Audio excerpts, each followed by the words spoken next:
আমি এসআর রোমানা। পাগলি explainer YouTube চ্যানেলে নতুন আরো একটি ভিডিওতে আপনাকে স্বাগত। আজকে আমি যে ড্রামাটি এক্সপ্লেন করতে যাচ্ছি এটি চাইনিজ টিন রোমান্টিক ড্রামা। ড্রামার নাম চাস্টিটি হাই, যার বাংলা অর্থ হচ্ছে পবিত্রতা বা সতীত্ব। আচ্ছা ভাবুন তো, একটা হাই স্কুলে ছেলে আর মেয়ে একসাথে পড়াশোনা করছে, কিন্তু তাদের জন্য স্কুলের কড়া রুলস হলো কেউ কারো প্রেমে পড়তে পারবে না বা ডেট করতে পারবে না। যদি কেউ এই রুলস ভাঙে, ব্যাস সোজা তাকে স্কুল থেকে বহিষ্কার করে দেওয়া হবে। কিন্তু একসাথে যেখানে অল্প বয়সী ছেলে মেয়ে থাকবে আর কেউ কারোর প্রতি আকর্ষণ বোধ করবে না বা প্রেমে পড়বে না, এটা কি সম্ভব? তো চলুন দেখা যাক এই রুলসের ফাঁক বলে কেউ নিজের ফায়দা হাসিল করতে পারে কিনা। আর সবচেয়ে শকিং ব্যাপার কি জানেন, এই ভয়ঙ্কর নিয়মের সুযোগ নিয়ে স্কুলের এক ছাত্রী শুরু করে টাকার ব্ল্যাকমেইল গেম। তো ড্রামার স্টোরি এখানেই বলে দিয়ে আসল মজা নষ্ট না করি, বরং চলেন ড্রামার কিছু সিন দেখিয়ে নিয়ে ড্রামাটি শুরু করি।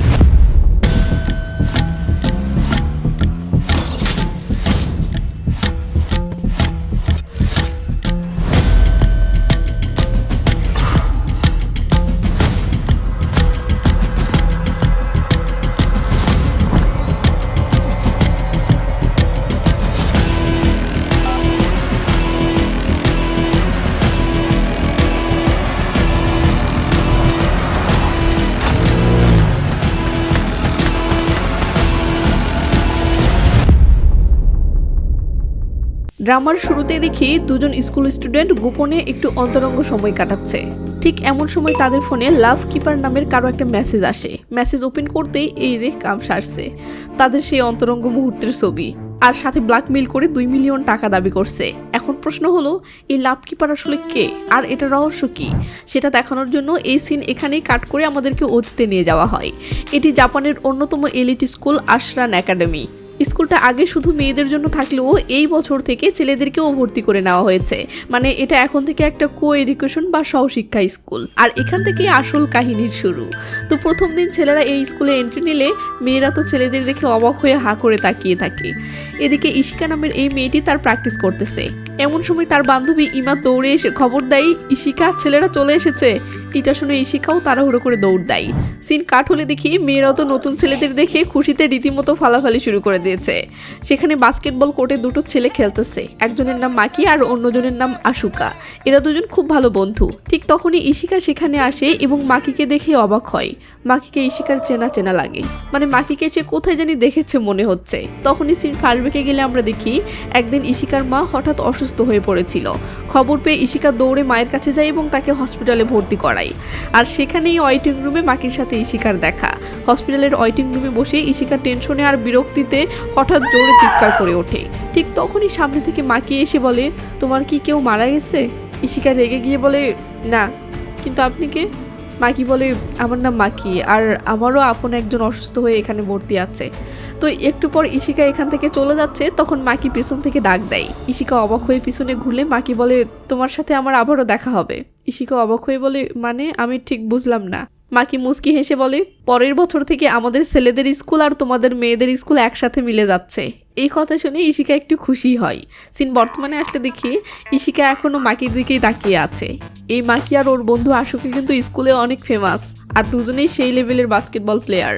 সিন কাট হয়ে একটু পর চলে আসে হল রুমে।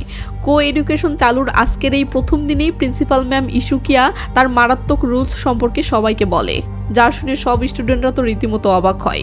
রুলসটা আমি আমার মতো করে বলি। প্রিন্সিপাল ম্যাম বলতেছে, স্কুলের ভিতরে বা বাহিরে কোনো স্টুডেন্ট প্রেম করতে পারবে না। কেউ ধরা পড়লে কোনো মাফ নেই, সোজা এক্সপেল, মানে স্কুল থেকে বের করে দেওয়া হবে। প্রিন্সিপাল আরও বলে, স্কুলের মাঠে বা অন্য কোথাও যদি কোনো ছেলে মেয়েকে একসাথে দেখা যায় তাহলে সেটাকেই রোমান্স হিসেবে ধরে নেওয়া হবে।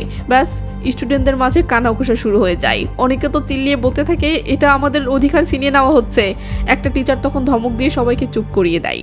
প্রিন্সিপাল ম্যাম জ্ঞান দেওয়ার সুরে বলে, কাউকে ভালোবাসা ব্যাপারটা ভালো, তবে নিজের ফিলিংস ওই ব্যক্তিকে কখনোই বলা উচিত নয়। তো এরপর সবাই যার যার ক্লাসের দিকে যেতে থাকে। আর ঠিক তখনই ভিড়ের মাঝে মাকি ইশিকাকে দেখেও চিনতে পারে। মাকি কাছে এসে বলে, কি ব্যাপার, তুমি কি আমাকে ভুলে গেছো? ইশিকা লজ্জা পেয়ে বলে, না। ঠিক তখনই আশুকা মাকিকে ডাক দিলে মাকি চলে যায়। সিন কাট হলে দেখি এই স্টেটের গভর্নর স্কুল ভিজিটে এসেছে।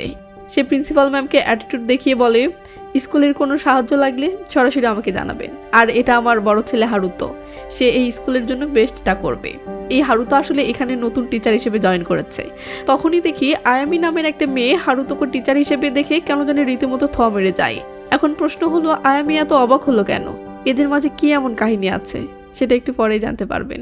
তো গভর্নর তার ছোট ছেলেকে দেখতে ইনডোর প্লেগ্রাউন্ডে আসলে আমরা জানতে পারি এই মাকিই হলো এই গভর্নরের ছোট ছেলে, মানে মাকির বাবা একজন হেভিওয়েট রাজনীতিবিদ।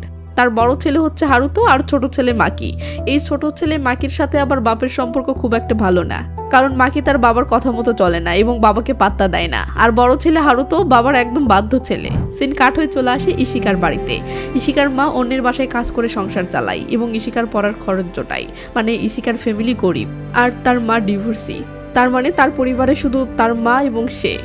সিন চলে আসে ইশিকার বান্ধবী ইমার বাড়িতে।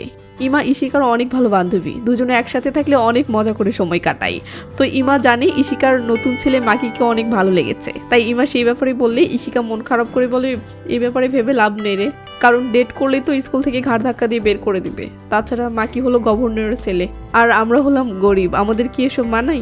এরপর বলে এসব প্রেম টেম বাদ, আমাকে টপ গ্রেড পেতে হবে, কারণ আমার একটাই স্বপ্ন ভালো করে পড়াশোনা করে যেন ভালো একটা চাকরি জোটাতে পারি, যাতে আমার মায়ের কষ্টটা দূর হয়। তো সিন এখানেই কাট হয়ে এবার চলে আসে মাকির বাড়িতে। মাকির বাবা মাকির উপর রেগে মেগে ফায়ার। সে বলে স্কুলে তুই সবার সামনে এমন অ্যাটিটিউড দেখালি কেন? তুই কি জানিস ওই স্কুলে আমি কত টাকা ডোনেশন দিয়েছি? মাকি ডাইরেক্ট বলে ওঠে তুমি এসব আমার জন্য করনি, নিজে ফেমাস হওয়ার ধান্দাই করেছ। এটা শুনে তো বাবার মাথায় পুরো আগুন ধরে যায়। মাকির মা তাকে থামাতে এলে বাবা উল্টো মায়ের গায়ে হাত তোলে। মাকি এটা দেখে রাগে জ্বলে ওঠে আর চিল্লিয়ে বলে তুমি কি মাকে মেরে আবারও হসপিটালে পাঠাবে? বাবা শাসিয়ে বলে তোর যা ইচ্ছা তাই কর, কিন্তু শুধু একটা কথা মনে রাখবি, তোর কারণে আমাকে কখনোই যেন অপমানিত হতে না হয়। এই বলে বাবা রেগে মেগে চলে গেলে মাকি তার মাকে জড়িয়ে ধরে ইমোশনাল হয়ে বলে চিন্তা করো না মা, আমি খুব শীঘ্রই বড় হব, তখন আমি সব ঠিক করে ফেলবো। এদিকে বাড়িতে ইশিকা মন দিয়ে পড়াশোনা করতেছে। হঠাৎ সে খেয়াল করে তার মা কাজ করে ক্লান্ত হয়ে সোফায় ঘুমিয়ে আছে। সে তখন মাকে ভালো করে শুইয়ে দেওয়ার জন্য টেনে তোলার চেষ্টা করে। তখন আমরা বুঝতে পারি এদের মা মেয়ের সম্পর্কটা অনেক মিষ্টি। তো পরদিন ইশিকা স্কুলে আসে ও দূরে মাকিকে দেখে, বাট সে ইগনোর করে চলে যাচ্ছে। এটা দেখে মাকি ডাক দেয়। ইশিকা সাড়া দিলে মাকি বলে কেমন আছো? ইশিকা বলে ভালো। মাকি বলে তুমি কি নাগিনাতা জানো? নাগিনাতা হলো জাপানিজ এক ধরনের কালচারাল ফাইট, আর যারা এই ফাইট করে তাদেরকে নাগিনাতা বলে। ইশিকা বলে হ্যাঁ আমি নাগিনাতা। মাকি তখন বলে তুমি কি এটা ভালো করতে পারো? ইশিকা কনফিডেন্সের সাথে বলে হ্যাঁ। মাকি মুচকি হেসে বলে তাহলে আমাকে একটু করে দেখাও তো। এরপর ইশিকা তাকে ফাইটটা করে দেখায়, আর মাকি তো তার ফাইট দেখে অবাক হয়ে হাঁ করে তাকিয়ে থাকে। ফাইট করতে করতে ইশিকা হঠাৎ মাকিকে মারার ভান করলে মাকি ভয় পেয়ে যায়, আর এতে ব্যালেন্স সামলাতে গিয়ে তারা দুজনে অনেকটা কাছাকাছি চলে আসে। আর ঠিক তখনই পুরো স্কুলে বিকট শব্দে একটা অ্যালার্ম বেজে ওঠে। সাথে সাথে সবার ফোনে একটা মেসেজ আসে। মেসেজ ওপেন করতেই সবাই শক খায়। মেসেজে লেখা রিনো আর কানাজা নামের দুটো ছেলে মেয়েকে স্কুল রোমান্স করার অপরাধে স্কুল থেকে বহিষ্কার করা হয়েছে। সব স্টুডেন্টরা তখন দৌড়ে গিয়ে দেখে হ্যাঁ সত্যিই তাদেরকে বের করে দিচ্ছে। এটা দেখে সবার মনে ভয় কাজ করে। ইশিকা ইমাকে সাবধান করে বলে তোর কিন্তু এবার বয়ফ্রেন্ডের সাথে ব্রেকআপ করে নেওয়া উচিত। সে অন্য স্কুলের হলেও ধরা পড়লে তুই কিন্তু যে কোনো সময় বহিষ্কার হতে পারিস। কথা বলতে বলতে আবারও মাকির সাথে ইশিকার দেখা হয়, কিন্তু এবার ইশিকা ভয়ে তাকে পুরোপুরি ইগনোর করেই চলে যায়, যা দেখে মাকির কেন জানি অনেকটা খারাপ লাগে। ঠিক তখনই সেখানে টিচার হারুতো মানে তার বড় ভাই এসে তাকে শাসিয়ে বলে শোন, যেভাবে সবসময় মেয়েদের সাথে ফ্ল্যাট করিস এখানে কিন্তু সেটা করতে পারবি না, বহিষ্কার হবি। আর বাবা যেন কোনোভাবেই অপমানিত না হয়, কথাটা মনে রাখিস। সিন কাট হয়ে স্টুডেন্ট কাউন্সিলিং রুমে আসতে দেখি নাসুকি নামের একটা ছেলে সবাইকে স্বাগত জানাচ্ছে, কারণ সে নতুন প্রেসিডেন্ট নির্বাচিত হয়েছে। ভাইস প্রেসিডেন্ট নাওমি তাকে অভিনন্দন জানায়। এই নাওমি মেয়েটাকে চিনে রাখেন, সামনে এর আরও কাহিনী আছে। তো এরপর সবাই নিজেদের মধ্যে পরিচিত হতে শুরু করে। এটা হচ্ছে নাওমির বন্ধু সাকুরা, আর এই চশমা পরা ছেলেটার নাম হচ্ছে কান্দা। তো ইশিকার সাথে এই কান্দার পরিচয় হয়। তো ইশিকা যখন রুম থেকে বাহিরে যায় তখন কান্দা কেন জানি লুকিয়ে তার কয়েকটা ছবি তুলে ফেলে, আর তখনই আমরা দেখতে পাই কান্দার কাছে আগে থেকেই ইশিকার এরকম অনেক ছবি জমানো আছে, কিন্তু কেন তা সামনে গেলে জানতে পারবেন।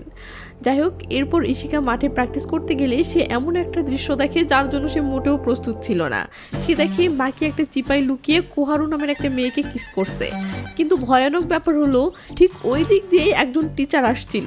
এই রে কাম সারছে। এটা দেখে ইশিকা বুঝে উঠতে পারে না যে সে এখন কি করবে। সে সাথে সাথে তার হাতের লাঠিটা নিয়ে দৌড়ে গিয়ে মাটিতে জোরে জোরে মারতে থাকে। শব্দ শুনে টিচার দৌড়ে সেখানে এসে জিজ্ঞেস করে কি হয়েছে। ইশিকা কাঁদো কাঁদো ভাব করে মিথ্যা বলে যে স্যার এখানে একটা সাপ ছিল। আর এই সুযোগে মাকি আর কোহারু সেখান থেকে পালাতে পারে। একটু পর কোহারু ইশিকার কাছে এসে ইশিকাকে এটার জন্য ধন্যবাদ জানাই। ইশিকা সন্দেহ নিয়ে জিজ্ঞেস করে তোমরা দুজন কি ডেট করছো? কোহারু লাজুক হেসে বলে, আরে না না, ডেট না, মাকি শুধু আমাকে বলেছিল তার চোখের দিকে তাকাতে, আর কখন যে ওটা হয়ে গেছে আমি টেরই পাইনি। সে আসলেই অনেক হ্যান্ডসাম। সাবাস। ইশিকার তো এসব শুনে খারাপ লাগে, কারণ তার মনে তো মাকির প্রতি একটা ফিলিংস আছে। কোহারু তখন বলে, প্লিজ তুমি এই ব্যাপারটা যেন কাউকে বলো না, তুমি চাইলে আমি তোমাকে টাকাও দিতে পারি। ইশিকা বিরক্ত হয়ে বলে, তোমাকে টাকা দিতে হবে না, আমি কাউকে এইসব বলবো না। কিন্তু কোহারু নাছোড়বান্দা, সে বলে, তুমি না চাইলেও আমি দিব। তোমার কত লাগবে বলো, 50 লাখ নাকি 1 মিলিয়ন? আমার বাবার অনেক টাকা আছে, আমি দিতে পারবো। এটা শুনে ইশিকার আত্মসম্মানে চরম আঘাত লাগে। সে রেগে গিয়ে বলে, তুমি আমাকে টাকার অফার করছো কারণ আমি গরিব, তাই না? শোনো, আমার তোমার টাকার কোনো প্রয়োজন নেই। এই বলে ইশিকা সেখান থেকে চলে যায়। ইশিকা বাড়ি ফিরে দেখে তার বাসায় কিছু অচেনা লোক বসে আছে। লোকগুলো ইশিকাকে দেখে বলে, তুমি কি আরিশাওয়ার মেয়ে? আসলে ঘটনা হলো, এই লোকগুলোর থেকে ইশিকার বাবা অনেকগুলো টাকার ঋণ নিয়ে পালিয়ে গেছে, তাই এখন তারা ইশিকার মায়ের কাছে টাকাগুলো তুলতে এসেছে। ইশিকা রেগে মেগে বলে, আমার মা কোনোভাবেই বাবার ঋণ শোধ করবে না, কারণ তাদের ডিভোর্স হয়ে গেছে। কিন্তু লোকগুলো শয়তানি হাসি দিয়ে বলে, এইবার তোমার মা ঋণ শোধ করতে বাধ্য। এই বলে তারা ইশিকাকে একটা ডকুমেন্ট দেখায়, যেখানে তার মা তার বাবার ঋণের জন্য জামিনদার হিসেবে সাইন করেছে। লোকগুলো হুমকি দিয়ে বলে, হয় তোমার বাবাকে খুঁজে বের করো, না হলে তোমার মাকে 10 মিলিয়ন টাকা শোধ করতে হবে। 10 মিলিয়ন টাকার পরিমাণ শুনে তো ইশিকার মাথায় যেন আকাশ ভেঙে পড়ে। এরপর সিন কাট হয়ে চলে আসে এক লয়ারের অফিসে। ইশিকা আর তার মা সমাধানের আশায় লয়ারের কাছে এসেছে। তার মা কান্নাকাটি করে বলে, সে আমার কাছে এসে ইমোশনাল ব্ল্যাকমেইল করে আমাকে জামিনদার বানিয়েছিল। কিন্তু লয়ার বলে, এখানে আসলে আর কিছু করার নেই। এটা শুনে ইশিকা তো রীতিমতো থমড়ে যায় আর চিন্তায় পড়ে যায় যে তার মা এখন এত টাকা কিভাবে শোধ করবে। সিন কাট হলে দেখি স্কুলের বড়লোক ছেলে মেয়েদের একটা পার্টি চলতেছে, আর এটার আয়োজন করেছে মাকি। ইশিকার বান্ধবী ইমা ইশিকাকে মেসেজ করে বলে, কিরে তুই মাকির পার্টিতে আসবি না? একটু পর ইশিকাও পার্টিতে আসে এবং কেন জানি মাকি ও কাহারুর মুখোমুখি হয়। এরপর সেই কিসের ঘটনাটা নিয়ে হুমকি দিয়ে বলে, যদি টাকা দাও তাহলে এটা কেউ জানবে না। মাকি অবাক হয়ে যে মুখ বন্ধ করার জন্য টাকা দিতে হবে, কিন্তু কাহারও কোনো ঝামেলা না বাড়িয়ে ইশিকাকে চুপ থাকার জন্য 1 মিলিয়ন টাকা দিয়ে দেয়। কিন্তু এই গেল, এই ব্ল্যাকমেইলিং এর সিনটা কান্দা নামের সেই ছেলেটা দূর থেকে দেখে ফেলে। এদিকে পার্টিতে নাওমি ও সাকুরাও আসে, মানে এরা দুজন ফ্রেন্ড। তো নাসিকা নামের একটা ছেলে সাকুরাকে কাছে ডেকে হেসে হেসে কথা বললে এটা দেখে নাওমির প্রচন্ড রাগ হয়। রাগ করে নাওমি নাসিকাকে ধাক্কা মেরে ফেলে দেয়। এটা দেখে তো সবাই অবাক হয়। আসলে নাওমি তার ফ্রেন্ড সাকুরাকে মনে মনে পছন্দ করে, তাই এই জেলাসি আর কি। এদিকে আর একটা টুইস্ট, আমরা দেখি মাকির ভাই হারুতোর সাথে তাদের আর একটা ক্লাসমেট আয়ামির অবৈধ সম্পর্ক আছে। আর এই আয়ামি হলো সেই মেয়ে যে হারুতোকে স্কুলে দেখেছিল। তো হারুতো আয়ামিকে ছাড়িয়ে দিয়ে বলে, আমরা আর কোনোভাবেই ডেট করতে পারবো না। তুমি আমাকে মিথ্যা বলে আমার সাথে ডেট করেছো। তুমি বলেছিলে তোমার বয়স 20, কিন্তু স্কুলে তোমাকে দেখে আমি তো পুরো অবাক হয়ে গেছিলাম। আয়ামি রেগে মেগে বলে, তুমিও তো বলোনি যে তুমি গভর্নরের ছেলে। হারুতো বলে, ডেটিং অ্যাপের একটা মেয়েকে আমি কেন বলবো যে আমি কে? এটা শুনে আয়ামি রাগে জ্বলতে থাকে। তখন হারুতো তাকে ভালোবেসে জড়িয়ে ধরে শান্ত গলায় বলে, আমার ভয় হচ্ছিল যে তুমি হয়তো স্কুল থেকে বহিষ্কার হতে পারো, আমি তোমাকে কখনোই ভুলবো না, চলো সব এখানেই শেষ করে ফেলি। আয়ামি এটা শুনে আর কিছু বলে না। আর এদিকে ইশিকা সেই টাকাটা বাড়িতে লুকিয়ে রাখে। ইশিকার মা বাড়তি আরো অনেক কাজে যোগ দিয়েছে, যা দেখে ইশিকা বলে, এটা তোমার স্বাস্থ্যের জন্য একদমই ভালো নয়। মা সান্ত্বনা দিয়ে বলে, খুব তাড়াতাড়ি তোমার সেমিস্টারে ফি দিয়ে দিব। ইশিকা বলে, তোমাকে এটা নিয়ে আর টেনশন করতে হবে না। মা অবাক হয়ে বলে, কেন?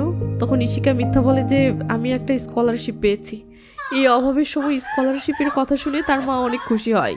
তার মা খুশিতে তখন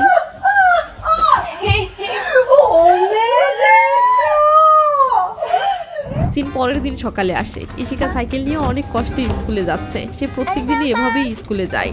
তখন সে পথে কাহারু মেয়েটাকে দেখতে পায় আর ভাবতে থাকে, ইস, আমি 2 মিলিয়ন না চেয়ে বিশাল বড় ভুল করেছি মনে হচ্ছে। তো এরপর রাতে সাকুরা নাওমিকে বলে, নাসিকের থেকে তোমার ক্ষমা চাওয়া উচিত, তোমার ওর সাথে এমন আচরণ করা মোটেও ঠিক হয়নি। নাওমি জিজ্ঞেস করে, তুমি কি তাকে ভালোবাসো? তখন সাকুরা বলে ওঠে, আরে না না, অমন কিছুই নয়। তো পরের দিন ইশিকা স্কুলের অফিস রুমে এসে টিচারকে জিজ্ঞেস করে স্কুলে এমন কোনো স্কলারশিপ আছে কিনা যেখানে আমি অ্যাপ্লাই করতে পারবো। কিন্তু টিচার বলে, আপাতত কোনো স্কলারশিপই অ্যাভেলেবেল নেই। কথাটা শুনে ইশিকা ভীষণ হতাশ আর বিরক্ত হয়ে যায়। অন্যদিকে মাকে কাহারুকে জিজ্ঞেস করে, ইশিকা কেন টাকা নিল? এই স্কুলে সবাই তো ধনী পরিবারের, তবে ইশিকা কি ধনী নয়? কাহারু বলে, হয়তো সে নয়। এরপর আমরা ইশিকাকে নাগিনাতা প্র্যাকটিস করতে দেখি। প্র্যাকটিসের ফাঁকে সে গভীর চিন্তায় মগ্ন। পরের সেমিস্টারের ফি সে কীভাবে জোগাড় করবে? হয়তো এবার তাকে কোনো পার্ট টাইম জবের খোঁজ করতে হবে। ঠিক তখনই সেখানে মাকি আসে। মাকি একটু অপরাধবোধ নিয়ে বলে, সরি, আমি তোমার এই খারাপ পরিস্থিতির ব্যাপারে জানতাম না। ইশিকা কিছুটা অবাক হয়ে বলে, তার মানে কেউ তোমাকে বলেছে যে আমি গরিব, তাই তো? তো মাকি ইশিকাকে সাহায্য করার প্রস্তাব দেয়। মাকি বলে কোহারুর মতো আমিও তোমাকে টাকা দিতে চাই। আরও বলে আমি তোমাকে 2 মিলিয়ন দিতে পারবো। কিন্তু ইশিকা সেটা প্রত্যাখ্যান করে ও বলে কোহারুর সাথে আমার ডিল হয়েছিল যে 1 মিলিয়ন দিলেই আমি ওর ব্যাপারে চুপ থাকবো, তাই আমি আর কোনো টাকা নিতে পারবো না। এই বলে ইশিকা সেখান থেকে চলে যেতেই আমরা দেখি কান্দা এইসব লুকিয়ে লুকিয়ে দেখছিল। আসলে কান্দা সবসময় এইভাবেই ইশিকাকে ফলো করে, কারণ কি সেটা এখনো জানি না। পরের দৃশ্যে দেখি ইশিকা তার বান্ধবী ইমার বাড়িতে বসে পড়াশোনা করতেছে। কথায় কথায় ইমা হঠাৎ বলে আমি আমার বয়ফ্রেন্ডের সাথে ব্রেকআপ করেছি। এত সহজে ব্রেকআপ করলো এটা শুনে ইশিকা অবাক হয়। তো যাই হোক, এরপর দুজনে একসাথে খেতে বসে। ইমা বলে আমি গ্র্যাজুয়েশনের পর পড়াশোনার জন্য আমেরিকায় যাব। ইশিকা খুশি হয় ও ইমাকে উৎসাহ দেয়। সিন কাট হয়ে চলে আসে কান্দার কাছে। কান্দাও তার মা বাবার সাথে বসে ডিনার করতেছে। কথার মাঝে তার মা হঠাৎ বলে তুমি তো ইশিকার সাথে একই স্কুলে পড়ো, তাই না? ইশিকার নাম শোনা মাত্রই কান্দা কেমন যেন রেগে যায়। এখন প্রশ্ন হলো কান্দা কেন রেগে গেল? মনে হচ্ছে তাদের পরিবারের সাথে ইশিকার হয়তো পুরনো কোনো কানেকশন আছে। এই সময় সিন মাকির কাছে আসলে দেখি মাকির মা মাকিকে জানাচ্ছে যে আর 6 মাসের মধ্যেই সে মাকিকে বিদেশে পাঠিয়ে দিবে, তাই এই কটা দিন তাকে খুব সাবধানে থাকতে হবে। মাকি চিন্তিত হয়ে বলে বাবা যদি কোনোভাবে জানতে পারে যে আমরা গোপনে পালানোর প্ল্যান করতেছি তাহলে তুমি ভীষণ বিপদে পড়বে। তার মা অবশ্যই একটুও ভয় পাচ্ছে না। সে বলে যাই হোক না কেন সে তো আর আমাকে মেরে ফেলবে না, কিন্তু তোমাকে এই বাড়ি থেকে বের হতেই হবে। তো এরপর বেশ কয়েকদিন কেটে যায়। তাদের প্রথম সেমিস্টারের এক্সাম শুরু হয়। আমরা দেখি পরীক্ষার হলে নাওমি চুপি চুপি নকল করতেছে, কিন্তু ইশিকা সেটা ঠিক হয়ে দেখে ফেলে। নাওমি বুঝতে পারে যে সে ধরা পড়ে গেছে আর ভীষণ ভয় পেয়ে যায়, কিন্তু ইশিকা সেখানে কিছুই বলে না। পরীক্ষা শেষে ইশিকা নিজেই নাওমির কাছে এসে নাওমিকে অভয় দিয়ে বলে চিন্তা করো না, আমি কাউকে কিছু বলবো না। কিন্তু নাওমির মনের সন্দেহ কাটতেছে না, তাই নাওমি উল্টো ইশিকাকে শুনিয়ে বলে আমি জানি মনে মনে তুমি আমাকে নিয়ে হাসতেছো। এই বলে নাওমি সেখান থেকে চলে যায়। সিন কাট হয়ে আসে অ্যাডমিনের রুমে। মাকির ফ্রেন্ড আশুকাও দেখি সেখানে বসে আছে। সে এসেছে অ্যাডমিনের কাছে কাউন্সিলিং করতে, কিন্তু কথার মাঝখানে হঠাৎ করেই সে অ্যাডমিনের সাথে লাইন মারতে শুরু করে।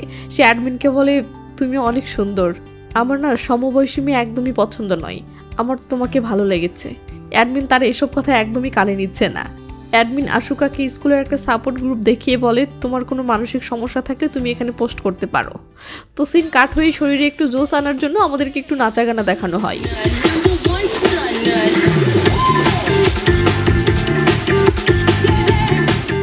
তো এরপর দেখি আশুকা সাপোর্ট গ্রুপে অ্যাডমিনকে উদ্দেশ্য করে আই লাভ ইউ পোস্ট করে দিয়েছে। অ্যাডমিন সেটা দেখতেই সাথে সাথে ডিলিট করে দেয়। আর এরপরই অ্যাডমিনের কাছে একটা বেনামি পোস্টের রিকোয়েস্ট আসে। ছবিটা ওপেন করতেই এই রে কাম সারছে। ছবিতে দেখা যাচ্ছে ইশিকার বান্ধবী ইমা আর তার বয়ফ্রেন্ড একটা হোটেলে একসাথে দাঁড়িয়ে আছে। খবরটার সাথে সাথে প্রিন্সিপালের কান পর্যন্ত পৌঁছায়। ইমাকে অফিসে ডাকে। ইমা নিজেকে বাঁচানোর চেষ্টা করে বলে আমরা ইতিমধ্যেই ব্রেকআপ করেছি, আমরা শুধু গ্র্যাজুয়েশন শেষ না হওয়া পর্যন্ত একে অপরের থেকে দূরে থাকার প্রমিস করতেছিলাম। প্রিন্সিপাল বলে তাহলে তোমরা হোটেলে কি করতেছিলে? ইমা বলে সে শুধু শেষবারের মতো আমার সাথে একটু সময় কাটাতে চাচ্ছিল। প্রিন্সিপাল এবার সরাসরি বলে তোমরা কি সেখানে সেক্স করেছো? ইমা মাথা নেড়ে বলে না, কিন্তু প্রিন্সিপাল তাকে একদমই বিশ্বাস করে না। প্রিন্সিপাল বলে তোমার ফোনটা বের করো। ইমা ভয়ে কাঁপতে কাঁপতে ফোনটা বের করে লুকিয়ে কিছু ডিলিট করার চেষ্টা করছে। প্রিন্সিপাল বুঝতে পেরে জোর করে হাত থেকে ফোনটা কেড়ে নেয়। আর চেক করতেই বয়ফ্রেন্ডের সাথে অন্তরঙ্গ মুহূর্তের সব ছবি দেখতে পাই। ব্যাস, প্রিন্সিপাল রেগে গিয়ে বলে আমাদের স্কুলে পড়ার জন্য ইন্টেলিজেন্ট, ট্যালেন্টেড, সৎ এবং মহৎ হতে হয়। তুমি আমাকে মিথ্যা বলেছ, তুমি এই স্কুলে পড়ার যোগ্য নও। প্রিন্সিপাল আরও বলে যেহেতু ছেলে এবং মেয়েদের মধ্যে রোমান্স করার শাস্তি স্কুল থেকে বহিষ্কার, তাই তোমাকে এখনই বহিষ্কার করা হলো। খবর পেয়ে ইমার মা সেখানে ছুটে আসে আর এসব দেখে রাগের মাথায় ইমাকে মারতে শুরু করে। ইমা তখন অঝরে কাঁদতে থাকে। এরপর সবার সামনে দিয়ে ইমাকে স্কুল থেকে বের করে দেওয়া হয়। নিজের কাছের বান্ধবীর এমন করুণ পরিণতি দেখে ইশিকা ভীষণ কষ্ট পায় আর কাঁদতে থাকে। স্কুলের বাকি স্টুডেন্টরাও এই ঘটনায় রীতিমতো আতঙ্কে পড়ে যায়। এরপরই আমাদেরকে একটা সিন দেখানো হয়। আমরা দেখি ইমার ছবিগুলো ফাঁস করার এই জঘন্য কাজটা আর কেউ নয়, নাওমি করেছে। এখন প্রশ্ন হলো নাওমি কেন এমনটা করলো? তো ইশিকা প্রিন্সিপালের কাছে ছুটে যায় এবং ইমাকে এভাবে স্কুল থেকে বের করে না দেওয়ার জন্য অনেক রিকোয়েস্ট করে, কিন্তু প্রিন্সিপাল ইশিকার কোনো কথাই কানে নেয় না। উল্টো ধমক দিয়ে বলে তোমার যদি ওর জন্য এতই খারাপ লাগে তাহলে তুমিও কি স্কুল থেকে বেরিয়ে যেতে চাও? এই কথার পর ইশিকা আর কিছুই বলতে পারে না। কাছের বান্ধবীকে হারিয়ে ইশিকা স্কুলে একদম একা আর অসহায় হয়ে পড়ে। ইশিকার অবস্থাটা মাকি বুঝতে পারে ও ইশিকাকে বিভিন্নভাবে সান্ত্বনা দেওয়ার চেষ্টা করে। কথার ছলে মাকি হঠাৎ বলে, আমি নিজেও হয়তো ড্রপ আউট করে আমেরিকায় চলে যাব। এটা শুনে ইশিকা আর নিজের আবেগ ধরে রাখতে পারে না। ইশিকা কাঁদতে কাঁদতে বলে ইমাও আমেরিকায় গিয়ে পড়াশোনা করতে চেয়েছিল, কিন্তু এখন আর ও সেটা পারবে না। ওর বহিষ্কারের কারণ জানতে পারলে কোনো ভালো স্কুলেই ওকে ভর্তি করে নিবে না। ওর পুরো জীবনটাই নষ্ট হয়ে গেল। এই বলে ইশিকা কাঁদতে কাঁদতে সেখান থেকে চলে যায়। তো এরপর ইশিকা ইমার বাড়িতে আসে। ইমা এখনও কাঁদতেছে আর বলতেছে, আমার সব স্বপ্ন শেষ, আমার লাইফটাই শেষ হয়ে গেল। ইমা আরও কান্নায় ভেঙে পড়ে আর আফসোস করে বলে, আমি কেন এই ছবিগুলো ফোনে রাখতে গেলাম, ওগুলোর জন্যই আমার আজ এমনটা হলো। ইশিকাও তখন কেঁদে ফেলে আর ইমাকে জড়িয়ে ধরে সান্ত্বনা দেয়। এদিকে স্কুলের পরিস্থিতি একদম অন্য রূপ নিতে শুরু করতেছে। কাউন্সেলিং অ্যাডমিন প্রিন্সিপালকে স্টুডেন্টদের বর্তমান কিছু পোস্ট দেখাচ্ছে। ইমার ঘটনার পর থেকে অনেকেই এই গ্রুপে অন্যদের নামে বেনামি পোস্ট করা শুরু করেছে। অ্যাডমিন জিজ্ঞেস করে, আমরা কি গ্রুপটা বন্ধ করে দিব? কিন্তু প্রিন্সিপাল এতে মহাখুশি। সে বলে, স্টুডেন্টরা তো একে অপরের উপর নজর রাখতেছে, তাদের মনিটর করতেছে, এটা তো খুবই দারুণ একটা সিস্টেম, তাই আমি গ্রুপটা চালু রাখারই নির্দেশ দিলাম। সিন কাট হলে দেখি স্টুডেন্ট কাউন্সিল রুমে সবাইকে ডেকে ডেটিং এর ব্যাপারে আরো কঠোরভাবে সতর্ক করে দেওয়া হচ্ছে। কাউন্সিল মেম্বারদের দায়িত্ব দেয় অন্যদের মনিটর করার, যাতে কেউ স্কুলের এই কঠিন রুলস ভাঙতে না পারে। শুরু হচ্ছে একে অপরের উপর নজরদারি। নাওমি সবাইকে বুঝিয়ে দেয় কিভাবে এই নজরদারির কাজটা করতে হবে। স্কুলের সব স্টুডেন্টরাই ভয় পেতে শুরু করে, কিন্তু ইশিকার এই গুপ্তচর বৃত্তির কাজটা একদমই পছন্দ হচ্ছে না। সে ভীষণ বিরক্ত হচ্ছে।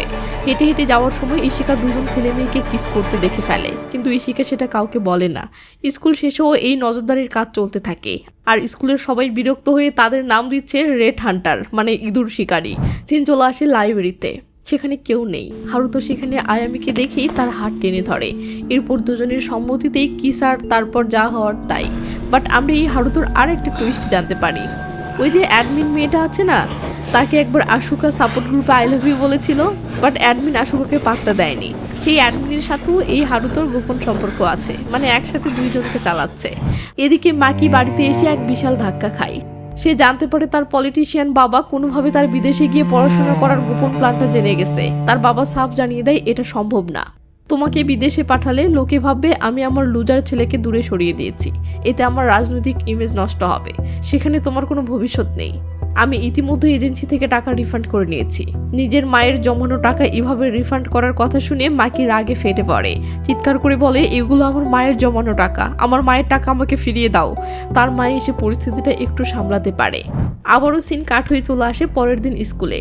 নাওমি আর ইশিকা লুকিয়ে একটা মেয়ের উপর নজর রাখতেছে। ইশিকার বিবেক তাকে বাধা দেয়। সে বলে, আমরা যদি না বলি তাহলে তো কেউ এটার ব্যাপারে জানতে পারবে না। কিন্তু নাওমি বলে, আমরা কেন বলবো না? স্টুডেন্ট কাউন্সিল মেম্বার হিসেবে এটা আমাদের দায়িত্ব, তাই আমাদের এটা করতেই হবে। ইশিকা নিজের ইচ্ছে না থাকা সত্ত্বেও বাধ্য হয়ে মেয়েটির ছবি তুলে নেয়। আর ঠিক তখনই মাকি সেখানে এসে তাকে এই কাজটা করতে দেখে ফেলে। মাকি তাচ্ছিল্যের সুরে বলে, তুমি তো দেখি একেবারে স্কুলের পোষা কুকুর হয়ে গেছো। এই বলেই সে চলে যায়। একটু পর নাওমি এসে ইশিকাকে জিজ্ঞেস করে, তারা কি হোটেল থেকে বের হয়েছে? তুমি কি ছবি তুলেছ? ইশিকা তখন নাওমিকে মিথ্যে বলে, হ্যাঁ তারা বের হয়েছে, কিন্তু কাছ থেকে দেখে মনে হলো তারা আমাদের স্কুলের স্টুডেন্ট না। নাওমি একটু অবাক হয়। তো একটু পর ইশিকা ইমাকে বারবার মেসেজ করতে থাকে, কিন্তু কোনো রিপ্লাই আসছে না। হতাশ হয়ে ইশিকা বাড়িতে আসলে দেখে পাওনাদাররা তাদের বাড়ির দেয়ালে টাকার দাবিতে অনেকগুলো পোস্টার লাগিয়ে গেছে। রাগে আর কষ্টে ইশিকা সেগুলো ছিঁড়ে ফেলতেছে। অন্যদিকে ইশিকার মা যেখানে কাজ করছিল, পাওনাদাররা সেখানেও গিয়ে হাজির হয়। তারা শুধু টাকা আর সুদের জন্যই চাপ দিচ্ছিল না, রীতিমতো ভাঙচুরও শুরু করে দেয়। এদিকে ইমার কোনো খোঁজ না পেয়ে ইশিকা ইমার বাড়িতেই যায়। গিয়ে দেখে বাসা পুরো ফাঁকা, মানে তারা একবারে কোথাও চলে গেছে। পড়ে থাকা কিছু জিনিসের মাঝে ইশিকা একটা ব্যাগে তাদের দুজনের একসাথে তোলা কিছু স্মৃতি জড়ানো ছবি খুঁজে পায়। ছবিগুলো বুকে জড়িয়ে সে অঝরে কাঁদতে থাকে। এই কঠোর রুলসের কারণে এভাবেই তার জীবন থেকে তার বেস্ট ফ্রেন্ড চিরতরে হারিয়ে যায়। এরপর এক বুক কষ্ট আর জিদ নিয়ে ইশিকা বাড়ি ফেরে। সে মাকে কেন জানি বলে, মা আজ থেকে তোমাকে আর টিউশন ফি বা স্কুলের কোনো খরচ নিয়ে ভাবতে হবে না, আমার স্কলারশিপটা পার্মানেন্ট হয়ে গেছে। এরপর ইশিকা মনে মনে ইমাকে উদ্দেশ্য করে বলে, ইমা তোর কি মনে আছে আমরা সবসময় একটা কথা বলতাম, যদি সামনে কোনো রাস্তা না থাকে তবে নিজের রাস্তা নিজেই তৈরি করে নাও, আর আমি এখন ঠিক সেটাই করব। এরপর ইশিকা ঘরে এসে নো রোমান্সের জায়গায় লিখে লাভ কিপার বা প্রেমের রক্ষক। মনে মনে প্রতিজ্ঞা করে আমি কোনোভাবেই আর এই স্কুলের পোষা কুকুর হয়ে থাকবো না। আর ড্রামার এখানে এসে আমরা ড্রামার শুরুতেই হওয়া সেই ওপেনিং সিনটার আসল রহস্য জানতে পারি। ইশিকা সেই মেয়েটির তোলা গোপন ছবিটা তাকেই পাঠিয়ে দেয় এবং 2 মিলিয়ন টাকা দাবি করে। শর্ত দেয় টাকার ব্যাগটা একটা স্টেশনের লকারে রেখে আসতে, আর যদি তাকে খোঁজার চেষ্টা করে তবে ডিল ক্যান্সেল হবে এবং তাদের গোপন সম্পর্কের কথা পুরো স্কুল জেনে যাবে। মেয়েটি বাধ্য হয়ে টাকা দিয়ে দেয়, আর টাকা পাওয়ার পর ইশিকাও প্রমাণ ডিলিট করে দেয়। এরপর ইশিকার নজর পড়ে স্কুলের সেই গোপন সাপোর্ট গ্রুপটার দিকে। সে বুঝতে পারে এই গ্রুপের পাসওয়ার্ড তাকে জানতেই হবে। অনেক টাকা খরচ করে একটা হিডেন ক্যামেরা কিনে সে সেটা অ্যাডমিন শিমুর রুমে লুকিয়ে রাখে, আর খুব সহজেই অ্যাডমিন শিমুর পাসওয়ার্ড জেনে যায়। ইশিকা খেয়াল করে যে শিমু সপ্তাহে 3 দিন কাজ করে, সোম, বুধ আর বৃহস্পতিবার। তাই ইশিকা মাস্টার প্ল্যান করে শিমুর অফডেগুলোতে সে সবার আগে স্কুলে গিয়ে ওই সিস্টেম থেকে সব গোপন ইনফরমেশন চুরি করবে। পরিকল্পনা মতো সে সিস্টেমে ঢুকে পড়ে এবং পেন্ডিং থাকা সব বেনামি পোস্টের ছবি তুলে নেয়। আর অবাক করা বিষয় হলো সেই পেন্ডিং পোস্টগুলোর মধ্যে মাকির গোপন সম্পর্কের ব্যাপারেও একটা পোস্ট আছে। এরপর ইশিকা সেই কাপলদের ইনস্টাগ্রাম আইডি খুঁজে বের করে আর তাদের মেসেজ দেয়, আমি তোমাদের ভালোবাসা রক্ষা করব, কিন্তু বিনিময়ে আমাকে 2 মিলিয়ন টাকা দিতে হবে। সে মাকিকেও 2 মিলিয়ন চেয়ে মেসেজ করে, কিন্তু মাকি কেন জানি সেই মেসেজ একদম ইগনোর করে। এভাবেই ব্ল্যাকমেইলিং হয়ে ওঠে ইশিকার নতুন প্রফেশন। সে সবার থেকে মোটা অঙ্কের টাকা নিতে শুরু করে এবং ধীরে ধীরে পরিবারের সব ঋণ শোধ করতে থাকে। কিন্তু মাকির কাছ থেকে এখনো কোনো রিপ্লাই আসে নাই। নিয়ম অনুযায়ী ওই গ্রুপে কেউ পোস্ট করলে সেটা সাথে সাথে পাবলিক হয় না, অ্যাডমিন চেক করার পরই সেটা অ্যাপ্রুভ হয়। শিমু আসার আগে ইশিকা সিস্টেমে ঢুকে যারা তাকে টাকা দিয়েছে তাদের পোস্টগুলো ডিলিট করে দেয়, কিন্তু যারা তাকে টাকা দেয়নি তাদের পোস্টগুলো সে ডিলিট করে না। আর সেই লিস্টে মাকির ছবিটাও আছে। মাকির গোপন সত্যিটা এখন শুধু পাবলিক হওয়ার অপেক্ষায়। সিন চলে আসে সাকুরা আর নাশিকির কাছে। দুজনকে একসাথে কথা বলতে দেখে নাওমি আবার রাগে জ্বলতে থাকে। সাকুরা বেরিয়ে আসলে নাওমি সাকুরাকে বলে, তুমি কি নাশিকিকে পছন্দ করো? সাকুরা এবার বেশ বিরক্ত হয়। সাকুরা বলে, আমি তো আগেই বলেছি যে না, আর আমার মনে হয় তুমি খুবই ছোট মনের একজন মানুষ, তোমার সাথে থাকা মানে নিজের দম বন্ধ হয়ে আসা। এই বলে সাকুরা চলে যায় আর নাওমি ভীষণ কষ্ট পায়। এদিকে অ্যাডমিন শিমু সোজা প্রিন্সিপালের কাছে গিয়ে পেন্ডিং থাকা পোস্টগুলো দেখায়। ইশিকাকে যারা টাকা দেয়নি তাদের সবার গোপন পোস্টগুলো সেখানে জমা ছিল, এমনকি মাকির পোস্টও, কারণ সেও টাকা দেয়নি। এরপর আমরা নাওমিকে প্রিন্সিপালের রুমে দেখতে পাই। প্রিন্সিপাল নাওমিকে আগের প্রিন্সিপালের একটা ছবি দেখে ইমোশনালি ম্যানিপুলেট করতে শুরু করে। ম্যাম বলে, উনি আমার সময়কার প্রিন্সিপাল ছিলেন, আমিও এই স্কুল থেকে গ্র্যাজুয়েশন করেছি, আর আমার জীবনের একমাত্র লক্ষ্যই হলো এই স্কুলের ঐতিহ্য আর মহত্ব রক্ষা করা। এরপর ম্যাম নাওমির হাত ধরে বলে, আমি জানি অন্যদের উপর নজরদারি করা তোমার জন্য একটু কষ্টকর হয়ে যাচ্ছে, কিন্তু এই কাজটা কোনোভাবেই ভুল নয়, কারণ অন্য কোনো মেয়ে ছেলেদের সাথে সম্পর্ক করলে সেটা তো তোমারই সবচেয়ে বেশি খারাপ লাগবে। প্রিন্সিপালের মুখে এমন কথা শুনে নাওমি রীতিমতো চমকে যায়। প্রিন্সিপাল তাকে বুঝিয়ে বলে যে আমি চাই তুমি যেন সবাইকে সঠিক পথে ফিরিয়ে আনো। প্রিন্সিপালের এই কথাই ব্রেন ওয়াশ হয়ে নাওমি আবার নজরদারির কাজে রাজি হয়ে যায়। অন্যদিকে মিউজিক ক্লাসে দুটি ছেলে মেয়েকে গান গাইতে দেখা যায়। তারা একে অপরের চোখের দিকে যেভাবে তাকিয়ে আছে তা দেখে মনে হচ্ছে তাদের মাঝে একটা প্রেমের সম্পর্ক শুরু হতে যাচ্ছে। ছেলেটি মেয়েটিকে অনুরোধ করে তার গানটা একটু রেকর্ড করে দেওয়ার জন্য, যাতে তার প্র্যাকটিসের সুবিধা হয়। মেয়েটিও রাজি হয়ে যায় এবং স্কুল শেষে রেকর্ড করার কথা দেয়। এদিকে নাওমি পুরো স্টুডেন্ট কাউন্সিলের মেম্বারদের জন্য আলাদা আলাদা শিফট তৈরি করে। কে কখন কার উপর নজরদারি করবে তার করা রুটিন বানিয়ে দেয়। নাওমির এই বাড়াবাড়ি দেখে তার ফ্রেন্ড সাকুরা বলে, কাজটা কি একটু বেশি বাড়াবাড়ি হয়ে যাচ্ছে না? কিন্তু নাওমির এক কথা, কিছু করার নেই, রুলস তো মানতেই হবে। আর এখানেই শুরু হয় আরেক লাভ ট্রায়াঙ্গেল। আমরা বুঝতে পারি সাকুরা আসলে পছন্দ করে কান্দাকে, কিন্তু কান্দা আবার সারাক্ষণ ইশিকার পেছনে ঘুরঘুর করে। রাতের বেলা আয়ামি তার বয়ফ্রেন্ড হারুতোর সাথে দেখা করতে আসে। আয়ামি ভালোবেসে হারুতোকে একটি সুন্দর টাই গিফট করে এবং আস্তে আস্তে করে পরিবেশটা রোমান্টিক হতে শুরু করে। চলেন পরিবেশ ঘোলা হওয়ার আগে আমরা এখান থেকে কেটে পড়ি। কিন্তু ওইদিকে মাকির কি হলো? মাকির কিছুই হয়নি। মাকি যেহেতু গভর্নরের ছেলে তাই প্রমাণ থাকা সত্ত্বেও তাকে কিছুই বলে না, তার পোস্টগুলো ধামাচাপা পড়ে যায়। কিন্তু ইশিকা গ্রুপের ওই ছবিগুলোতে মাকিকে অনেক মেয়ের সাথে দেখে ফেলে, যা দেখে সে মনের অজান্তেই একটু জেলাস ফিল করতে শুরু করে। সে মাকিকে বারবার মেসেজ পাঠাতে থাকে, কিন্তু মাকি কোনো রেসপন্সই করে না। সপ্তাহ শেষে সবার কাছে একটা মেসেজ আসে যে এই সপ্তাহে স্কুলে কোনো রুলস ব্রেক হয়নি। এটা দেখে ইশিকা ভীষণ অবাক হয়। সে ভাবতে থাকে মাকি নিশ্চয়ই টাকা দিয়ে বা নিজের পাওয়ার খাটিয়ে সব কভার করে ফেলেছে, কিন্তু আসল সত্যিটা হলো অন্যরকম। মাকি এসবের কিছুই করেনি। সে তো উল্টো চাইছিল তার এই গোপন সম্পর্কের কথা সবাই জেনে যাক আর স্কুল থেকে তাকে বহিষ্কার করা হোক, যাতে তাকে আর এই দম বন্ধ করা পরিবেশে থাকতে না হয়। আর ঠিক এই কারণেই সে ইশিকার কোনো মেসেজের রিপ্লাই দিচ্ছিল না। কিন্তু আসল চমকটা তো অপেক্ষা করছিল হারুতোর জন্য। অ্যাডমিন সেই শিমু হারুতোর জন্য দেখা করতে আসে, আর সেও হারুতোকে ঠিক আয়ামির মতোই সেম টু সেম একটা টাই গিফট করে। একই দিনে দুই প্রেমিকার কাছ থেকে হুবহু একই গিফট পেয়ে হারুতো তো একেবারে চোখ কপালে ওঠে। মানে এই বেটা দুই নৌকায় পা দিয়ে ডাবল গেম খেলতেছে। এদিকে মিউজিক রুমে সেই মেয়েটি তখন গান রেকর্ড করছিল। ছেলেটির সাথে কথা বলতে বলতে তারা দুজনেই রিয়ালাইজ করে যে তারা আসলে একে অপরকে পছন্দ করে। রোমান্টিক এই মুহূর্তে তারা দুজনেই কিস করতে যাবে, ঠিক তখনই ফ্ল্যাশ। কেউ একজন লুকিয়ে তাদের ছবি তুলে সেখান থেকে পালিয়ে যায়। ছেলেটি তাকে ধরার জন্য দৌড়ে যেতে চাইলে মেয়েটি তাকে থামিয়ে দেয়। সে বলে যাওয়ার দরকার নেই, যা হওয়ার তা তো অলরেডি হয়ে গেছে। অন্যদিকে মাকি তার ভাই হারুতোকে গিয়ে সোজা জিজ্ঞেস করে সব প্রমাণ থাকা সত্ত্বেও স্কুল কেন আমাকে বহিষ্কার করছে না? এসব কি বাবা পিছন থেকে ম্যানেজ করছে? হারুতো বিরক্ত হয়ে বলে বাবাকে অপদস্থ করার চেষ্টা একদমই করো না, তুমি তো বিদেশ গিয়েও পড়তে পারবে না, তাই এখানেই ভালোভাবে থাকো। এই কথা শুনে মাকি রেগে যায়। হারুতো তখন তাকে শুনিয়ে দেয় তুমি দিন দিন একদম বাবার মতো হয়ে যাচ্ছ। এই বলে সে চলে যায়, কিন্তু যাওয়ার আগে হারুতোর পকেট থেকে একটা কাগজ নিচে পড়ে যায়। মাকি সেটা তুলে দেখে সেখানে লেখা হ্যাপি বার্থডে হারুতো, বুধবারে লাইব্রেরিতে দেখা হবে। তো এরপর নিরুপায় হয়ে মাকি লাভ কিপার মানে ইশিকাকে মেসেজ করে বলে কেউ আমার ছবি লিক করেছে, আমাকে হেল্প করো। ইশিকা বেশ ভাব নিয়ে রিপ্লাই দেয় স্কুল যখন তোমাকে বাঁচাচ্ছে তখন তো তোমার আর আমার কোনো হেল্পের দরকার নেই। মাকি তখন আসল সত্যিটা জানায় তারা এতদিন করেছে, কিন্তু নেক্সট টাইম আমাকে ঠিকই বহিষ্কার করা হবে। বাধ্য হয়ে মাকিও তখন লাভ কিপারের ডিল মেনে নিয়ে তাকে টাকা দিয়ে যায়। কিন্তু এখানে একটা টুইস্ট আছে। ইশিকা খেয়াল করে যে মাকি তাকে টাকাগুলো একটা অনেক দামি লাক্সারিয়াস ব্র্যান্ডের ব্যাগে করে দিয়েছে, তাই সে বাড়ি এসে লোভ সামলাতে না পেরে ব্যাগটা অনলাইনে বিক্রি করার প্রস্তুতি নিচ্ছিল। ঠিক তখনই তার দরজায় কলিং বেল বেজে ওঠে। দরজা খুলতেই ইশিকা তো রীতিমতো হার্ট অ্যাটাক হওয়ার জোগাড়। সামনে মাকি দাঁড়িয়ে আছে। মাকিকে এখানে দেখে ইশিকা ভীষণ ভয় পেয়ে যায়। মাকি সরাসরি তার চোখের দিকে তাকিয়ে বলে তুমিই লাভ কিপার তাই না? ইশিকা নিজেকে বাঁচানোর চেষ্টা করে বলে তুমি এসব কি বলছো? তখন মাকি আসল বোমাটা ফাটাই। ওই দামি ব্যাগের মধ্যে একটা জিপিএস ট্র্যাকার লাগানো আছে, আর লোকেশন সরাসরি তোমার বাড়ি দেখাচ্ছে। ইশিকা বুঝতে পারে সে পুরোপুরি ধরা পড়ে গেছে। মাকি জোর করে তার ঘরে যেতে চাইলে ইশিকা তাকে দরজাতেই আটকে রাখে। সে বলে দাঁড়াও, আমি আগে আমার ঘরটা একটু পরিষ্কার করে নিই। এই বলে মাকিকে বাহিরে দাঁড় করিয়ে রেখে সে ভেতরে যায়। আর সত্যিই ব্যাগের ভেতর চেক করে একটা ছোট্ট জিপিএস ট্র্যাকার খুঁজে পায়। এদিকে বাহিরে দাঁড়িয়ে থাকা মাকি ফোনে বিদেশে পড়াশোনা করতে যাওয়ার এজেন্সির সাথে কথা বলছিল। সে জানার চেষ্টা করছিল টাকা জমা দেওয়ার লাস্ট ডেট কবে।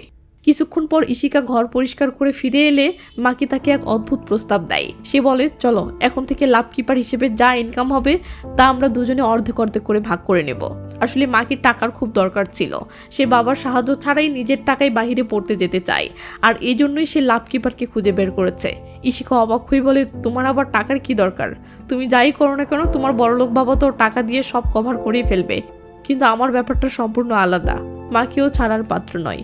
সে বলে তার মানে তুমি গরিব বলে যা ইচ্ছা তাই করতে পারবে, আমাকেও তোমার সাথে এই ডিলে নিয়ে নাও।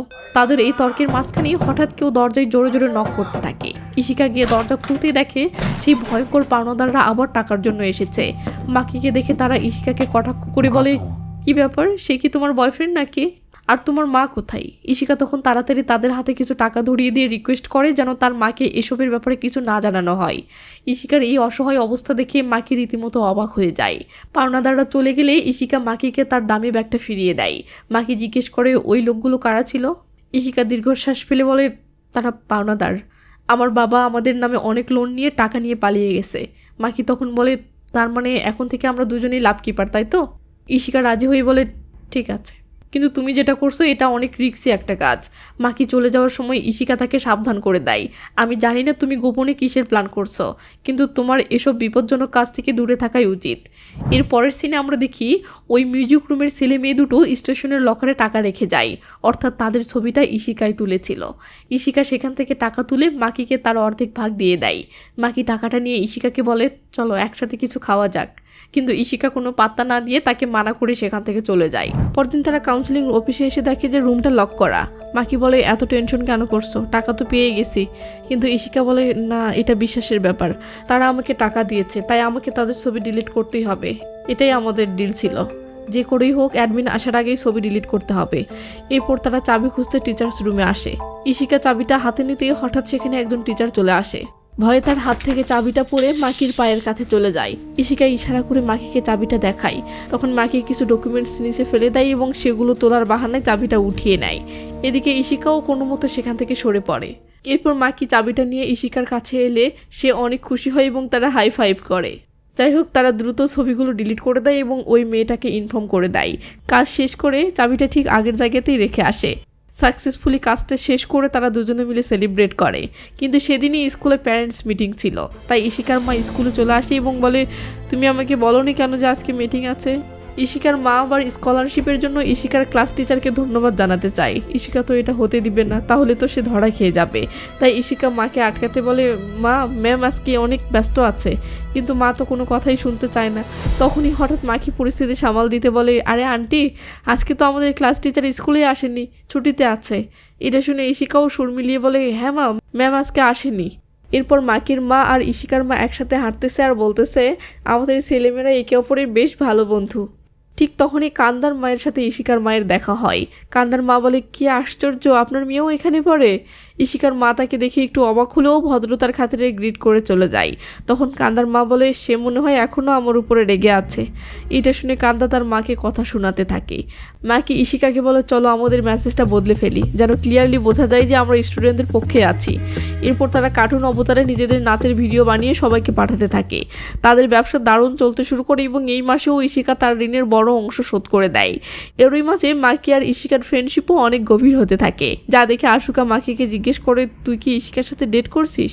কিন্তু মাকি বলে না না, এরকম কিছুই না। অন্যদিকে ইশিকার মা তাকে বলে তোমার বাবা নাকি সব ঋণ শোধ করে দিচ্ছে, এত টাকা সে কোথায় পাচ্ছে? ইশিকা কথা ঘোরাতে বলে এসব নিয়ে আর ভেবো না তো মা, ঋণ তো শোধ হচ্ছে, এটাই বড় কথা। এরপর ইশিকা তার মাকে একটা লিপস্টিক গিফট করে। মা অনেক খুশি হয়ে লিপস্টিকটা লাগায় আর বলে মাকি ছেলেটা অনেক ভালো, কিন্তু তুমি এখন কোনো রোমান্স করো না, তবে আমি চাই একদিন তুমিও ভালোবাসার অনুভূতিটা পাও। এরপর দেখা যায় নাওমি লুকিয়ে কিছু ছেলেমেয়েদের ছবি তুলছে। সে আবারও সবার ডিউটি শিডিউল চেঞ্জ করে দেয়, মনে হচ্ছে এটাই যেন তার প্রধান কাজ হয়ে উঠেছে। এসব দেখে ইশিকা তাকে বলে তুমি এই বিষয়টা নিয়ে এত বাড়াবাড়ি করতে পারো না। কিন্তু নাওমি বলে প্রিন্সিপালই আমাকে এটা করতে বলেছে, আর তুমি কি কাজটাকে সিরিয়াসলি নিতে পারো না? তোমার ক্যাচিং রেট তো সবার চেয়ে কম।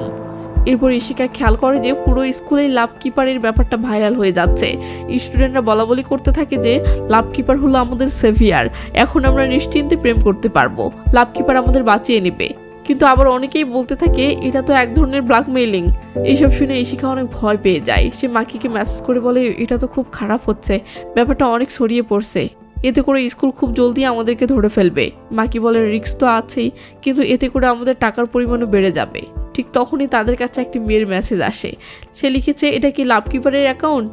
আমার একটা সাহায্য লাগবে, আজকে হয়তো কেউ আমার আর আমার বয়ফ্রেন্ডের ছবি তুলে নিয়েছে। তখন আমরা স্ক্রিনে সেই ছেলে মেয়ে দুটোকে দেখতে পাই। তারা ছিল ক্যাথলিক খ্রিস্টান।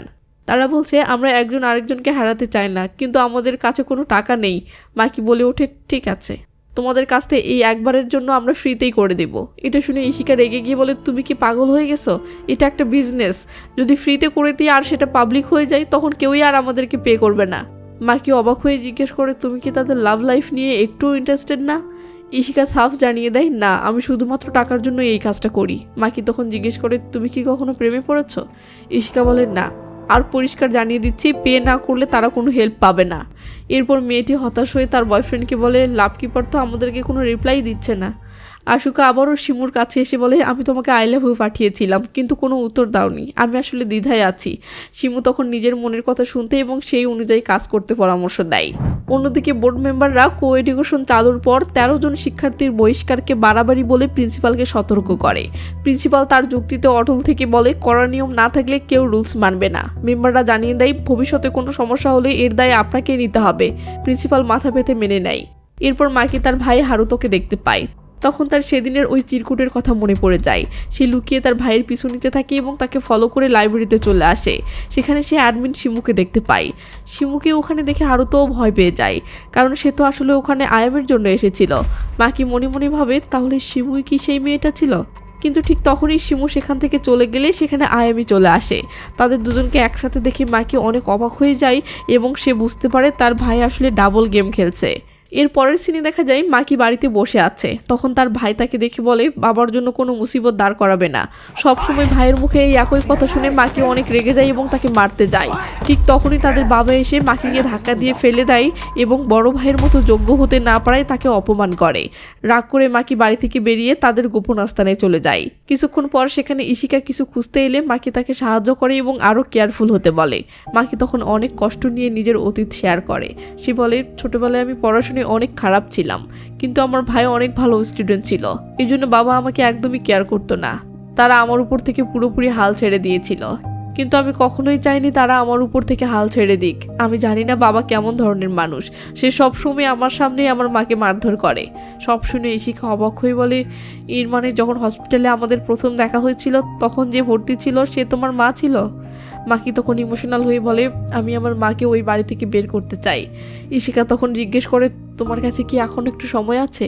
তো এরপর দেখি ইশিকা মাকিকে তার বাড়িতে নিয়ে এসে ইমার সাথে তার আনন্দঘন মুহূর্তগুলো দেখিয়ে বলতেছে এই স্কুলে থাকার জন্য আমি কেন পাগল জানো? কারণ ইমা আর আমি প্রমিস করেছিলাম যে আমরা আমাদের জীবন বদলাবো। ইশিকা আরও বলে আমার মা একজন হাউসকিপার। সে অন্যের বাড়িতে কাজ করার সুবাদে সে অনেক ধনী বাড়ি দেখেছে। একবার একটা বাড়িতে যখন সে আমার বয়সী একটা মেয়েকে দেখে তখন তার মনে হয় আমাকেও সে ওরকম একটা জীবন দিবে। আর এই জন্যই আমার মা আমাকে এই স্কুলে ভর্তি করিয়েছে। তাই আমিও মাকে সেই সুন্দর জগতে নিয়ে যেতে চাই। আর ওই স্কুলটা হলো আমার ভবিষ্যতের পাসপোর্ট। তাই আমি এটাকে হারাতে চাই না। এইভাবেই তারা একে অপরের সাথে নিজেদের ফিলিংস শেয়ার করে ও একে অপরকে আরও ভালোভাবে চিনতে পারে। এরপর তারা ওই ক্যাথলিক ছেলে মেয়ে দুটোকে মেসেজ করে বলে যদি তোমরা প্রমিস করে এটা কাউকে বলবে না তাহলে আমরা শুধুমাত্র এইবারের মতো কাজটা ফ্রিতে করে দেব। মেসেজটা দেখে তারা ভীষণ খুশি হয়ে যায়। আর এরপরই মাকি ও ইশিকা লাভ কিপার অ্যাকাউন্টটা বন্ধ করে রাখে। তো প্রায় 1 মাস পর স্কুলে সবাই মিলে একটা ট্রিপে যায়। আর এখানেও নাওমি সবাইকে সেই ডিউটি শিডিউল লিস্ট ধরিয়ে দেয়। মানে এই বেটি নিজেও প্রেম করবে না, আবার অন্য কাউকে করতেও দেবে না। সিন চলে আসে ইশিকার মায়ের কাছে। সে তখন কাজ করতেছে, এমন সময় সেখানে কান্দার মা আসে। কান্দার মা কেন জানি ইশিকার মায়ের কাছে খুব করে ক্ষমা চাইতে থাকে। আর এবার আমরা এদের আসল কাহিনীটা বুঝতে পারি। আসলে কান্দার মায়ের সাথে ইশিকার বাবার একটা অ্যাফেয়ার ছিল, যেটা সবাই জেনে গিয়েছিল। আর এই কারণেই ইশিকার মায়ের সাথে তার বাবার ডিভোর্স হয়েছে। তো অন্যদিকে ট্রিপে কান্দা ইশিকাকে সরাসরি জিজ্ঞেস করে তুমি কি কাউকে পছন্দ করো? ইশিকা বলে না। এরপর সবাই একসাথে ডিনার করার সময় নাওমি বিরক্তি হয়ে বলে আমি বুঝতে পারছি না তারা কিভাবে বেঁচে যাচ্ছে আর লাভ কিপার কিভাবে এত সব ইনফরমেশন পাচ্ছে।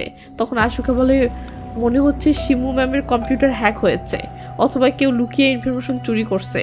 তা না হলে এসব গোপন ডেটা লাভ কিপার কিভাবে পাবে? এটা শুনে নাওমি রীতিমতো চিন্তায় পড়ে যায়। আয়ামি আর ইশিকা একসাথে খাচ্ছে। আয়ামিকে দেখে মাকির সেদিনের ওই লাইব্রেরির কথা মনে পড়ে যায়। কিন্তু এদিকে আমরা দেখতে পাই হারুতো শিমুকে তার বাবার সাথে দেখা করাতে নিয়ে এসেছে। আর হারুতোর বাবার শিমুকে বেশ পছন্দও হয়েছে। সিন চলে আসে ইশিকার কাছে। রাতে ইশিকাকে ট্রিপে এসেও পাহারা দিতে হচ্ছে। ঠিক তখনই রুম থেকে মাকি আর আশুকা বেরিয়ে আসে। এরপর তারা সবাই মিলে একসাথে আতশবাজি জ্বালায়। মাকি ইশিকাকে বলে লাভ কিপার বন্ধ করে দেওয়ার পর থেকে আমাদের মধ্যে আর তেমন কথা হয় না। তুমি কি সত্যিই এটা চিরতরে বন্ধ করে দিবে? কিন্তু আমার এটা কন্টিনিউ করতে মন চাচ্ছে, ব্যাপারটা অনেক মজার। ইশিকারও মন চাচ্ছে, তাই বলে ঠিক আছে, স্কুল ট্রিপ শেষ হলে আমরা আবারও এটা শুরু করব। তখন মাকি হঠাৎ জিজ্ঞেস করে বসে তুমি কি সত্যিই কখনো ডেট করবে না? তাদের দুজনকে এইভাবে একসাথে কথা বলতে দেখে কান্দা অনেক রেগে যায়। আর ঠিক তখনই সেখানে একজন টিচার চলে এলে মাকি ইশিকার হাত ধরে দৌড়ে পালায়। এরপর মাকি তার মায়ের কাছ থেকে তার ভাইয়ের ব্যাপারে জানতে পারে যে সে শিমুকে বাবার সাথে দেখা করিয়েছে। তো এদিকে ইশিকার সব ক্লাসমেটরা মিলে একটা গেম খেলছে। গেমের নিয়ম অনুযায়ী তারা সবাই মাকি আর তার বন্ধু আশুকাকে মেসেজ করবে। আশুকা সবাইকে রিপ্লাই দেয়, কিন্তু মাকি শুধুমাত্র আয়ামিকে রিপ্লাই দেয় আর মেসেজে লেখে যে সে তার সাথে কথা বলতে চায়। এটা দেখে ইশিকার খুব খারাপ লাগে, কারণ সেও মাকিকে মেসেজ করেছিল কিন্তু মাকি তাকে কোনো রিপ্লাই দেয়নি। ব্যাকগ্রাউন্ডে ইশিকা বলে আমি 3টা কারণে কারোর সাথে প্রেমে পড়তে পারবো না। প্রথমত, যদি আমি কাউকে ভালোবাসি তাহলে আমাকে স্কুল থেকে বহিষ্কার করা হবে। দ্বিতীয়ত, আমি যদি অন্য কারো ইমোশন বুঝতে না পারি আর তাকে কষ্ট দিয়ে ফেলি। আর তৃতীয়ত হলো আমি জেনে গেছি ভালোবাসা আসলে কাকে বলে। এরপর ইশিকা আয়ামিকে দেখে মনে মনে ভাবে হয়তো মাকি এমন কারো প্রেমে পড়বে যে অনেক ধনী, সুন্দরী এবং দয়ালু। তাদের সাথে আমি কিভাবে পাল্লা দিব? সবচেয়ে বড় কথা, আমাদের দুজনের পৃথিবী সম্পূর্ণ আলাদা। ভালোবাসার জিনিসটা সবার জন্য নয়। আসলে ইশিকা মনের অজান্তেই মাকিকে ভালোবেসে ফেলেছে। তাই মাকি শুধু আয়ামিকে রিপ্লাই করলে ইশিকার খারাপ লাগে। বাট মাকি তো আসলে আয়ামিকে অন্য কারণে মেসেজটা করেছিল। তো মাকি আয়ামিকে ঠিক কি বলে সেটা আমাদেরকে দেখানো হয় না। তো এরপর ট্রিপ থেকে ফিরে ইশিকা তার রেগুলার কাজ শুরু করে দেয়। সে কাউন্সিলিং রুমে যায় ছবি ডিলিট করতে। তখনই দেখি নাওমি আসতেছে। গেল, এবার মনে হয় ইশিকা ধরা পড়ে যাবে। বাট তখনই দেখি কান্দা ইশিকাকে বাঁচাতে নাওমিকে ডাকেও বলে আমি নিচে একটি কাপলকে দেখলাম। এটা শুনে নাওমি সেদিকে চলে যায়। তখন আমরা কান্দার ছোটবেলার একটা সিন দেখতে পাই। কান্দা ইশিকার চেয়ে একটু বড় ছিল, তাই সে ইশিকার বাবার সাথে তার মায়ের অ্যাফেয়ারটা বুঝতে পারে। আসলে তারা ছোটবেলায় প্রতিবেশী ছিল। কান্দা তাকে সেই ছোটবেলা থেকেই পছন্দ করে। এরপর আমরা দেখি মাকি ভাইয়ের ব্যাপারটা নিয়ে আয়ামির সাথে দেখা করেছে। হারুতো যে শিমুকে নিয়ে তার বাবার কাছে এসেছিল এটা আয়ামিকে জানায় ও বলে তোমার ব্যাপারটা নিয়ে সিরিয়াসলি ভাবা উচিত। সিন চলে আসে পরদিন স্কুলে। মাকি আর আয়ামিকে একসাথে দেখে হারুতো আবার অন্য কিছু ভেবে নেয়। সেভাবে আয়ামি কি তাহলে তার ভাইয়ের সাথে প্রেম করছে? তো ক্লাসে ইশিকা মাকিকে ইগনোর করে চলে যাচ্ছে। মাকি দেখে বলে লাভ কিপারের সব কাজ কি তুমি একাই করছো? তখনই সেখানে আয়ামিকে দেখে মাকে জিজ্ঞেস করে তুমি কি ঠিক আছো? এটা দেখে ইশিকার আরও খারাপ লাগে ও সে অভিমান নিয়ে বলে আয়ামির সাথে তো তোমাকে অনেকটাই ক্লোজ দেখছি। মাকে কিছু বলার আগে ইশিকা সেখান থেকে চলে যায়। আসলে ইশিকা তো আর জানে না যে মাকে তার ভাইয়ের ব্যাপারেই আয়ামির সাথে কথা বলে। তো এরপর একদিন ইশিকা পোস্ট ডিলিট করছিল আর ঠিক তখনই সেখানে কান্দা এসে তাকে ডাকতে থাকে। এতে সে অনেক ভয় পেয়ে যায়। কান্দা বলে আমি তোমাকে সাহায্য করতে চাই, আমাকে বিশ্বাস করো। সে দরজা খুললে কান্দা আর সে একটা জায়গায় লুকিয়ে পড়ে। তখনই সেখানে নাওমি চলে আসে। মানে কান্দা নাওমিকে আসতে দেখে ইশিকাকে এভাবে বাঁচালো। তো কান্দা বলে তুমি তো লাভ কিপার, তাই না? চিন্তা করো না, আমি কাউকেই কিছু বলবো না।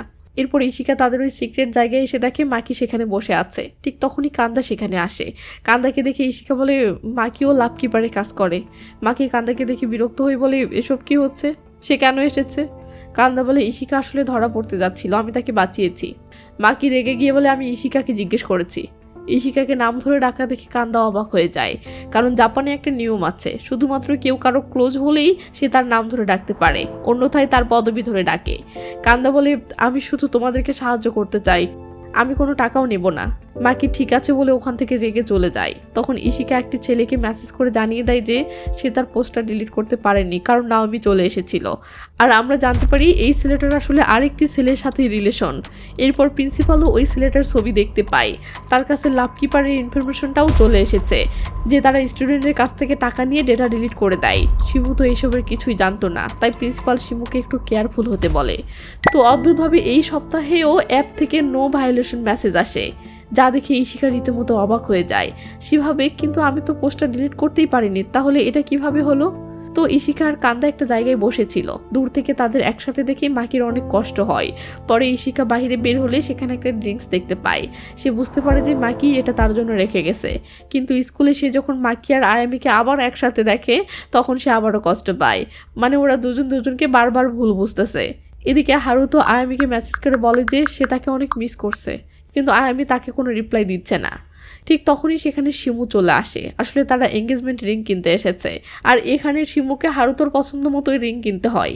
হারুতোর এই আচরণটা শিমুকে অনেক ভাবনায় ফেলে দেয়। সে মনে মনে ভাবতে থাকে হারুতো কি আমার জন্য ঠিক? সিন কাট হলে দেখি নাওমি রীতিমতো হতাশ, কারণ সেই তো ওই ছেলে দুটোর অন্তরঙ্গ ছবি তুলে পোস্ট করেছিল, কিন্তু কোনো কাজ হলো না। তাই এবার সে অন্য বুদ্ধি আটে। পরদিন ওই ছবিগুলোর পোস্টার বানিয়ে পুরো স্কুলের দেওয়ালে লাগিয়ে দেয়। এটা দেখে ইশিকা তো আর ওই ছেলে দুটো তাড়াহুড়ো করে সব পোস্টার টেনে ছিঁড়ে ফেলে। ঠিক তখনই ইশিকার মাথায় আসল ব্যাপারটা খেলে। সে বুঝতে পারে স্কুল কেন এটাকে রুলস ভায়োলেশন হিসেবে ধরেনি, কারণ তারা দুজনেই ছেলে, আর দুটো ছেলের রিলেশনকে স্কুল রোমান্স হিসেবে কাউন্টই করে না। মানে রুলস ভাঙ্গা তখনই হবে যখন একটা ছেলে আর একটা মেয়ে প্রেম করছে, আর ঠিক এই কারণেই স্কুল তাদেরকে এক্সপেল করেনি। এদিকে আয়ামি এসে মাকির খোঁজ করে, কিন্তু মাকি তখন ঘুমাচ্ছিল দেখে সে চলে যায়। এসব দেখে ইশিকার ভেতরে রীতিমতো জ্বলতে থাকে, কারণ সে অলরেডি মাকিকে ভালোবেসে ফেলেছে। সে মনে মনে ভাবে আর কত নিজের ফিলিংস লুকিয়ে রাখবো। সিন কাট হলে দেখি সাকুরা কান্দাকে ডিরেক্ট প্রপোজ করে বসে, কিন্তু কান্দা মুখের উপর বলে দেয় যে সে তাকে পছন্দ করে না। সাকুরা জিজ্ঞেস করে তাহলে তুমি কাকে পছন্দ করো, কিন্তু কান্দা কোনো কিছু বলে না। এরপর দেখি আয়ামি হারুতোর সাথে দেখা করে সরাসরি ব্রেকআপ চাই।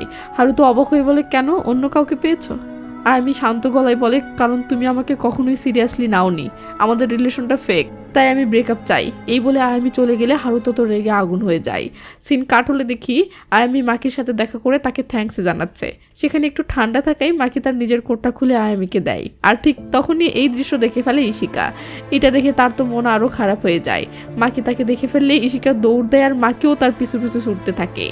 অনেকটা পথ দৌড়ানোর পর মাকি তাকে ধরে ফেলে বলে, তুমি যা ভাবছো ব্যাপারটা মোটেও সেরকম নয়। ঠিক তখনই শুরু হয় ঝুম বৃষ্টি। ইশিকা কাঁদতে কাঁদতে বলে, আমি কি তোমায় কিছু জিজ্ঞেস করেছি? তুমি কেন এসব বলছো? মাকি বলে, কারণ আমি বুঝতে পেরেছি এটা তোমায় কষ্ট দিয়েছে। কিন্তু ইশিকা সেটা স্বীকার করে না। মাকি ইশিকার হাত ধরে সরি বলতে বলতে হঠাৎ করেই সে ইশিকাকে কিস করে। ইশিকা এতে মনে মনে খুশি হয়, তার মানে লাভ কিপারদের মধ্যেই লাভ হয়ে গেল।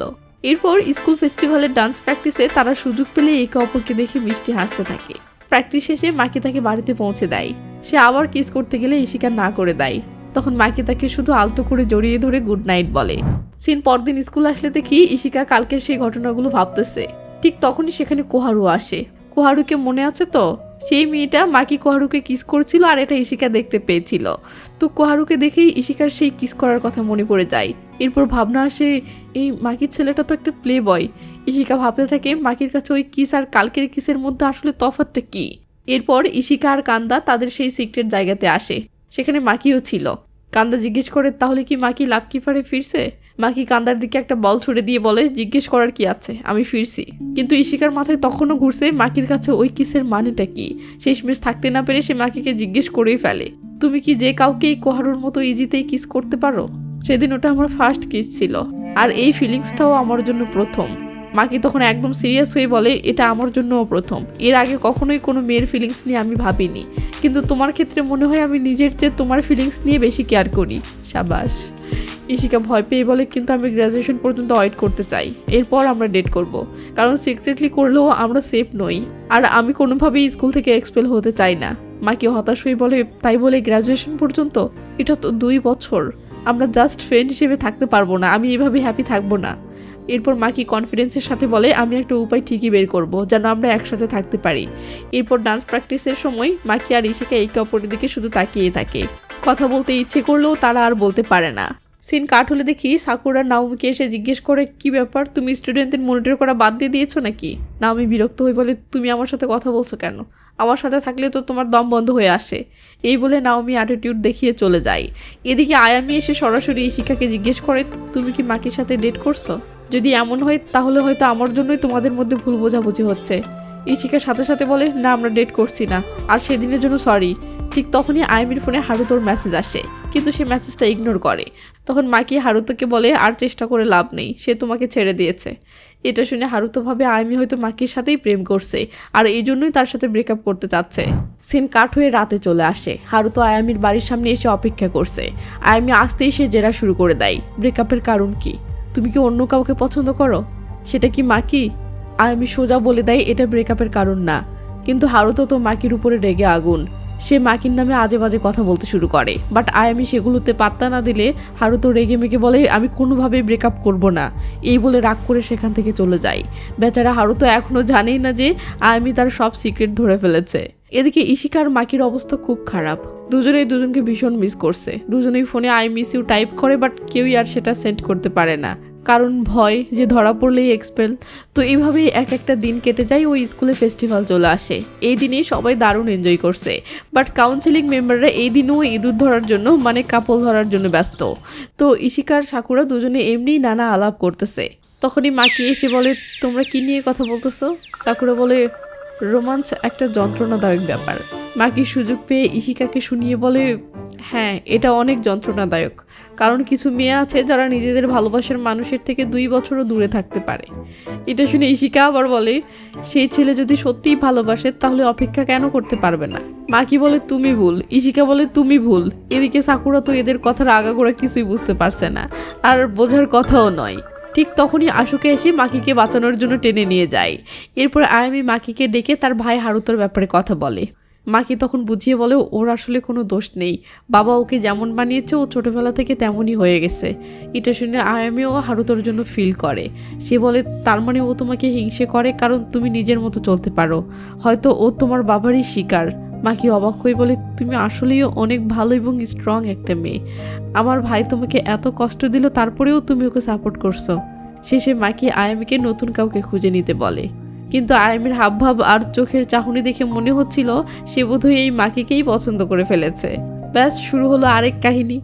এদিকে শিমু আর আশুকা কথা বলছিল, তখন হারুতো সেখানে চলে আসে। শিমু হারুতোকে বলে, আমি বিয়ের ব্যাপারে ভাবার জন্য আরও সময় চাই। তুমি ভেবে দেখো যে তুমি কি তোমার জীবনসঙ্গী নিজের ইচ্ছায় চুজ করবে নাকি তোমার বাবার ইচ্ছায়। হারুতো রেগে গিয়ে বলে, সবাই এরকম করছে কেন? তুমিও কি নতুন কাউকে পেয়েছো? শিমু বলে, এমন কিছু নয়।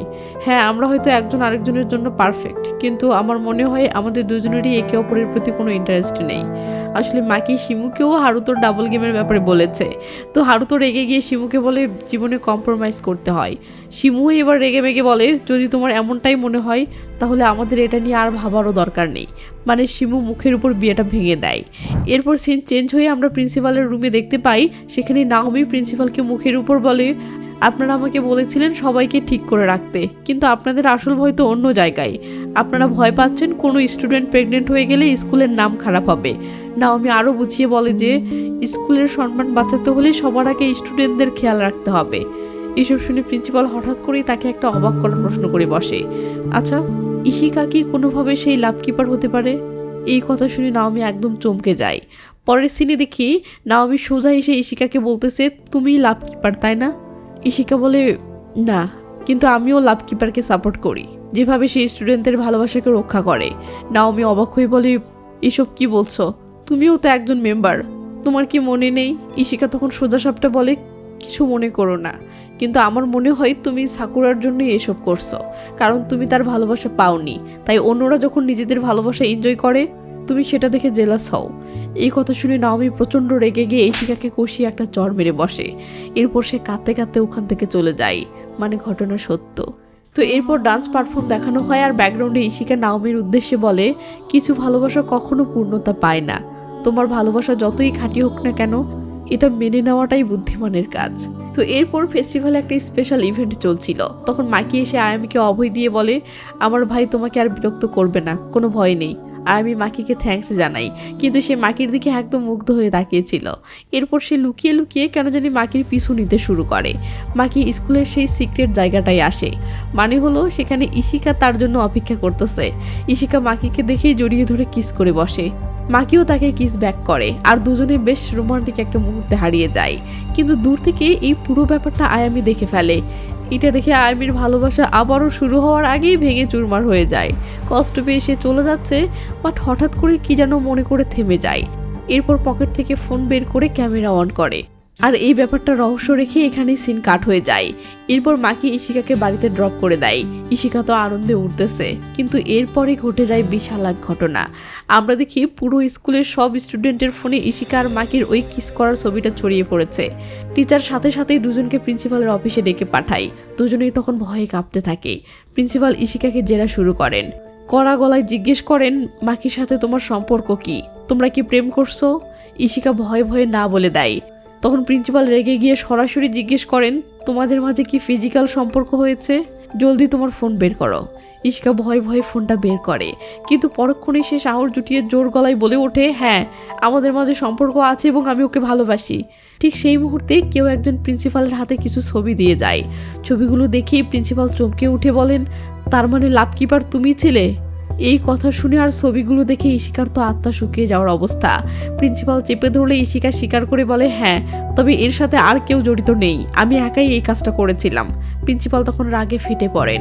তিনি চিৎকার করে বলেন, তোমাকে শুধু স্কুল থেকেই বের করে দেওয়া হবে না, উল্টো চাঁদাবাজির দায়ে তোমার নামে পুলিশে রিপোর্ট করা হবে।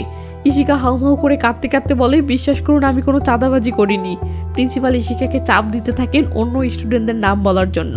তিনি লোভ দেখান, নাম বললেই তিনি তাকে একটা রেকমেন্ডেশন লেটার দিয়ে অন্য স্কুলে যাওয়ার ব্যবস্থা করে দেবেন। সাথে ভয় দেখিয়ে এটা বলেন, স্কুল থেকে একবার বের করে দিলে তোমার পুরো ক্যারিয়ার শেষ হয়ে যাবে। কিন্তু এত ভয় আর হুমকির পরেও ইশিকা মুখ খোলে না, সে কোনোভাবেই কান্দার নাম বলে না। অন্যদিকে মাকিকেও ঠিক একই জেরা করা হয়, কিন্তু দুজনের কেউই কান্দার ব্যাপারে একটা টু শব্দও করে না। শেষমেশ কোনো উপায় না পেয়ে ইশিকাকে স্কুল থেকে বের করে দেওয়ারই সিদ্ধান্ত হয়। এরপর ইশিকার মাকে স্কুলে ডেকে আনা হয়। ব্ল্যাকমেইলিং এর কথা শুনে তো তার মাথায় আকাশ ভেঙে পড়ে। ইশিকার মায়ের তার মেয়ের ব্যাপারে এসব কিছুতেই বিশ্বাস হচ্ছে না। প্রিন্সিপাল তাকে কড়া গলায় জানান চাঁদাবাজির দায়ে তো পুলিশের কাছে রিপোর্ট যাবেই, তবে ইশিকা যদি নিজের ভুল বুঝতে পারে আর তার সঙ্গীর নাম বলে দেয় তাহলে আমরা বিষয়টা একটু ভেবে দেখতে পারি।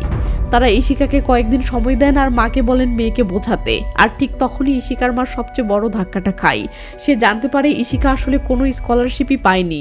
এরপর ইশিকার মা ইশিকাকে নিয়ে স্কুল থেকে বেরিয়ে যাচ্ছে, আর ঠিক তখনই অন্য পাশ দিয়ে মাকির মা মাকিকে নিয়ে যাচ্ছে। মাকির দিকে তাকিয়ে ইশিকা আর চোখের পানি ধরে রাখতে পারে না, কাঁদতে কাঁদতে সেখান থেকে চলে যায়। এসব দেখে নাওমিরও ভীষণ খারাপ লাগে। আর ঠিক তখনই একটা ফ্ল্যাশব্যাক দেখানো হয়। আমরা দেখতে পাই সেদিন সিক্রেট জায়গাটাই শুধু আয়ামি ছিল না, আড়ালে লুকিয়ে কান্দাও ছিল। বাড়িতে ফিরে ইশিকার মা ইশিকাকে চেপে ধরে। তুমি কি সত্যিই ব্ল্যাকমেইল করে সবার কাছ থেকে টাকা নিয়েছো? তুমি কেন এই কাজটা করতে গেলে? সে কান্নায় ভেঙে পড়ে বলে, মানুষের ওই টাকা দিয়ে তুমি আমার ঋণ শোধ করেছো? আমি তো কখনোই এসব চাইনি, আমি তো তোমাকে এমন শিক্ষা দিইনি। ইশিকা তখন নিজেকে জাস্টিফাই করে বলে, মা এই টাকাটা তাদের কাছে কোনো ব্যাপার না, বড়জোর তারা এটা দিয়ে দামি খাবার খেত বা শপিং করতো। তার মা রেগে গিয়ে বলে, তাতে কি হয়েছে? তাদের টাকা বেশি বলেই কি তোমার এই চুরি করাটা ঠিক হয়ে গেল?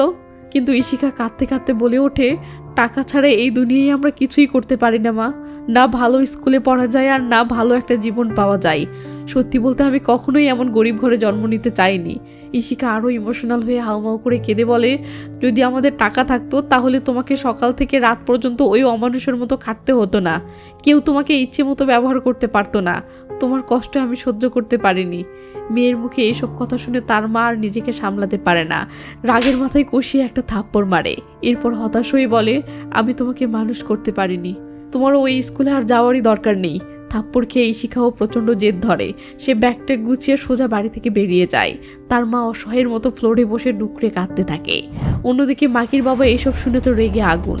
মাকির মাকে কড়া গলায় জানিয়ে দেয়, আমি কোনোভাবেই আমার ছেলেকেও এই স্কুল থেকে বের হতে দিব না। এদিকে রাস্তায় একা বসে বারবার মাকে কল দিচ্ছিল ইশিকা, কিন্তু ওপাশ থেকে তার মা কোনোভাবেই ফোন ধরছিল না। ওদিকে মাকির বাবা সোজা প্রিন্সিপালের রুমে গিয়ে মাকির এক্সপেল অর্ডার ক্যান্সেল করতে বলে, কিন্তু প্রিন্সিপাল তাকে মুখের উপর না করে দেয়। মাকির বাবা রেগে গিয়ে বলে, কিন্তু আগেও তো আপনি ওকে মাফ করে দিয়েছিলেন। প্রিন্সিপাল তখন বুঝিয়ে বলে, আগের বার আমি ওকে এমনি এমনি ছাড়িনি, সে শুধু অন্য স্কুলের মেয়েদের সাথে ঘুরছিল। সেটাকে কোনোভাবেই স্কুলের রুলস ভাঙা বা রোমান্টিক রিলেশনশিপ বলা যায় না। কিন্তু এবার সে অন্য স্টুডেন্টদের ব্ল্যাকমেইল করে টাকা খেয়েছে। মানে প্রিন্সিপাল কোনোভাবেই মাকিকে মাফ করতে রাজি নয়। তাই সে সাফ জানিয়ে দেয়, আপনার টাকা বা পলিটিক্যাল পাওয়ার কোনো কিছুই আমার ডিসিশন বদলাতে পারবে না। মাকির বাবা প্রচণ্ড রেগে সেখান থেকে বেরোতেই শিমুর সাথে দেখা হয়ে যায়। শিমুকে জিজ্ঞেস করে, তুমি আমার ছেলের সাথে এঙ্গেজমেন্ট ভাঙলে কেন? কারণ সে এই স্কুলের অন্য একটা মেয়েকে পছন্দ করে। এরপর হারুতের সম্পর্কে আরও অনেক কিছু বলে। এইসব শুনে মাকির বাবা তো আকাশ থেকে পড়ে। তার আদরের বড় ছেলে এমন কাজ করতে পারে সেটা তো সে বিশ্বাসই করতে পারছে না। রাগে ফুলতে ফুলতে বাড়ি ফিরে ও সোজা হারুতেকে প্রচণ্ড মারধর করতে শুরু করে। মাকি এসে বাবাকে থামানোর চেষ্টা করে। বাবা তখন চিৎকার করে বলে, বাইরের মানুষ যদি জানতে পারে যে তুমি তোমারই স্কুলের স্টুডেন্টদের সাথে ডেট করছো তাহলে আমার সম্মানের কি হবে? তোমরা দুই ভাই মিলে কি আমার মান ইজ্জত সব ডোবানোর প্ল্যান করেছো? মাকি তখন রেগে গিয়ে বলে, তুমি এখনো শুধু তোমার রেপুটেশন নিয়েই পড়ে আছো? হারুতো তখন চরম হতাশে ভেঙে পড়ে বলে, তাহলে আমি কে?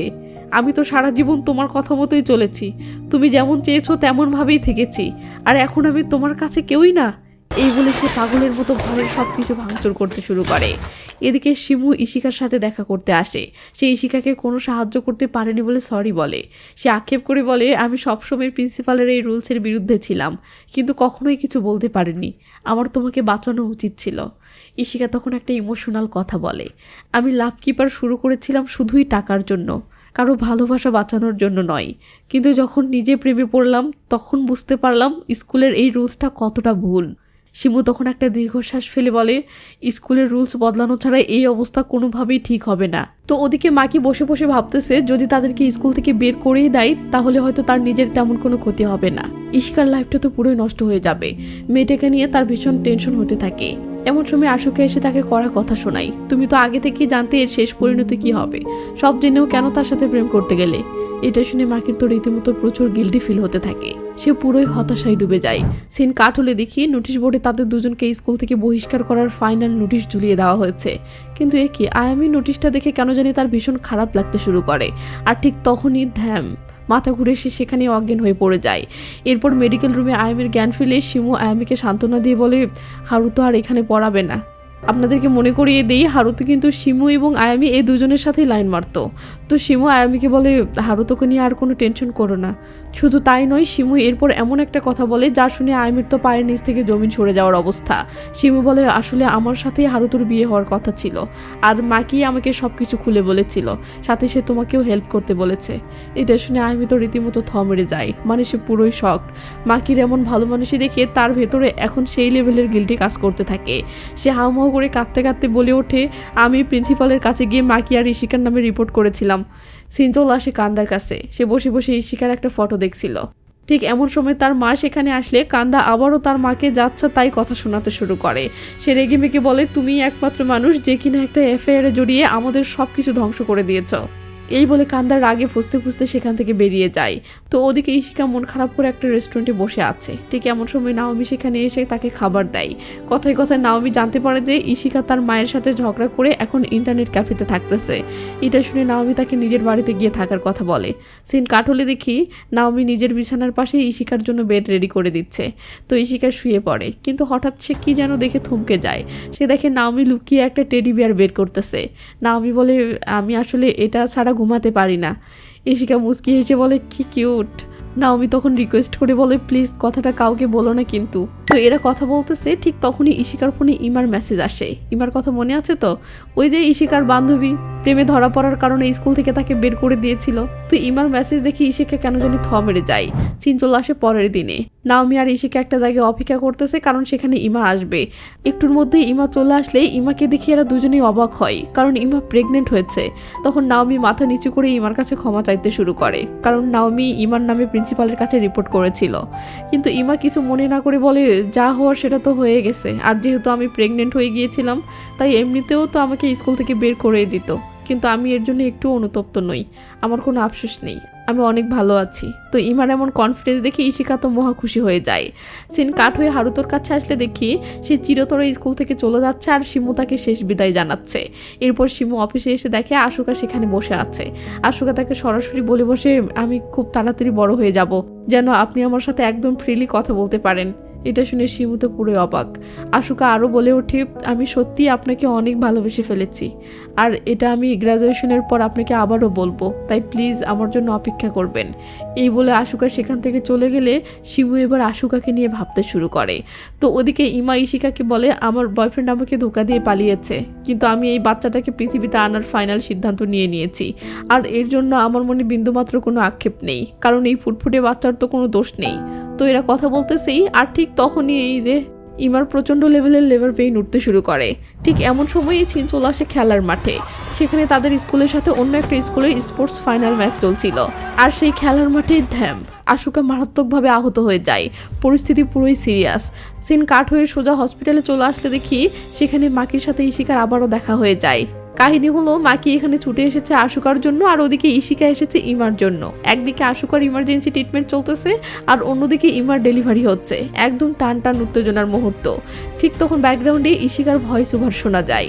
দুঃখ, কষ্ট, ভালোবাসা এসব কিছু আসলে আমাদের নিজেদের হাতেই থাকে, তাই আমাদের ঠিক সেখানেই থাকা উচিত যেখানে আমরা সত্যিই লাইফটাকে উপভোগ করতে চাই।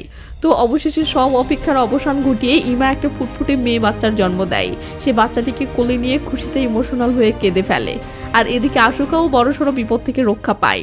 তার জ্ঞান ফিরলে সে ধীরে ধীরে সুস্থ হয়ে ওঠে। তখন আমরা দেখি শিমু কাঁদতে কাঁদতে পাগলের মতো সেখানে ছুটে আসে। আশুকাকে সুস্থ দেখে সে যেন হাঁপ ছেড়ে বাঁচে। আশুকা তখন ইমোশনাল হয়ে শিমুকে বলে ওঠে, মাঠে যখন আমি অজ্ঞান হয়ে যাচ্ছিলাম তখন আমার মনে হচ্ছিল আমি বুঝি আর বাঁচবো না, মারাই যাব। আর ঠিক ওই মুহূর্তে জানেন, আমার শুধু আপনার কথাই মনে পড়েছিল। তো ওদিকে মাকে ইশিকার সাথে দেখা করে। ইশিকা তখন একটু ইমোশনাল হয়ে বলে, জানো এটা সেই জায়গা যেখানে আমাদের প্রথম দেখা হয়েছিল। সে আক্ষেপ করে মাকিকে আরও বলে, আমার স্বার্থপরতার জন্যই আজ তোমার পুরো ফিউচারটা নষ্ট হয়ে গেল, পারলে আমাকে ক্ষমা করে দিও। তখন মাকি শান্ত গলায় বলে ওঠে, আরে ক্ষমা চাওয়ার কোনো দরকার নেই, কারণ আমি নিজের ইচ্ছাতেই এটা করেছিলাম। হ্যাঁ, আমি অবশ্যই স্কুল থেকে বহিষ্কার হতে চাইনি, কিন্তু আমি তোমাকে আর অপেক্ষাতেও রাখতে চাইনি, আমি শুধু তোমার সাথেই থাকতে চেয়েছিলাম। এরপর মাকি সিরিয়াস হয়ে বলে, আর আমি বুঝতে পেরেছি এই রুলস পরিবর্তন না করলে কিছুই পাল্টাবে না, তাই আমি ফাইনাল ডিসিশন নিয়েছি, আমি এই স্কুলের বিরুদ্ধে সোজা মামলা করব। আর আমার ডিমান্ড থাকবে একটাই, এই ফালতু নো রোমান্স রুলসটাকে পরিবর্তন করা। সাবাস। সিন কাট হলে দেখি ইশিকা তার মাকে এই ব্যাপারে জানাচ্ছে যে সে স্কুলের বিরুদ্ধে কেস করতে চায়, যেন এই রুলসটা পুরোপুরি ব্যান করা যায়। তার মা অবাক হয়ে বলে, তুমি কি শুধু নিজের এক্সপেল ক্যান্সেল করার জন্য এসব করছো? ইশিকা বলে, হ্যাঁ, তবে আমি এটাও চাই যে এই রুলসটা চিরতরে পরিবর্তন হোক। মা তখন তাকে বোঝানোর চেষ্টা করে বলে, ওই স্কুলের ভূত মাথা থেকে নামাও তো, নতুন একটা স্কুল খুঁজে নতুনভাবে সব শুরু করো, ব্যাস কিচ্ছা শেষ। কিন্তু ইশিকা তো কিছুতেই মানবে না।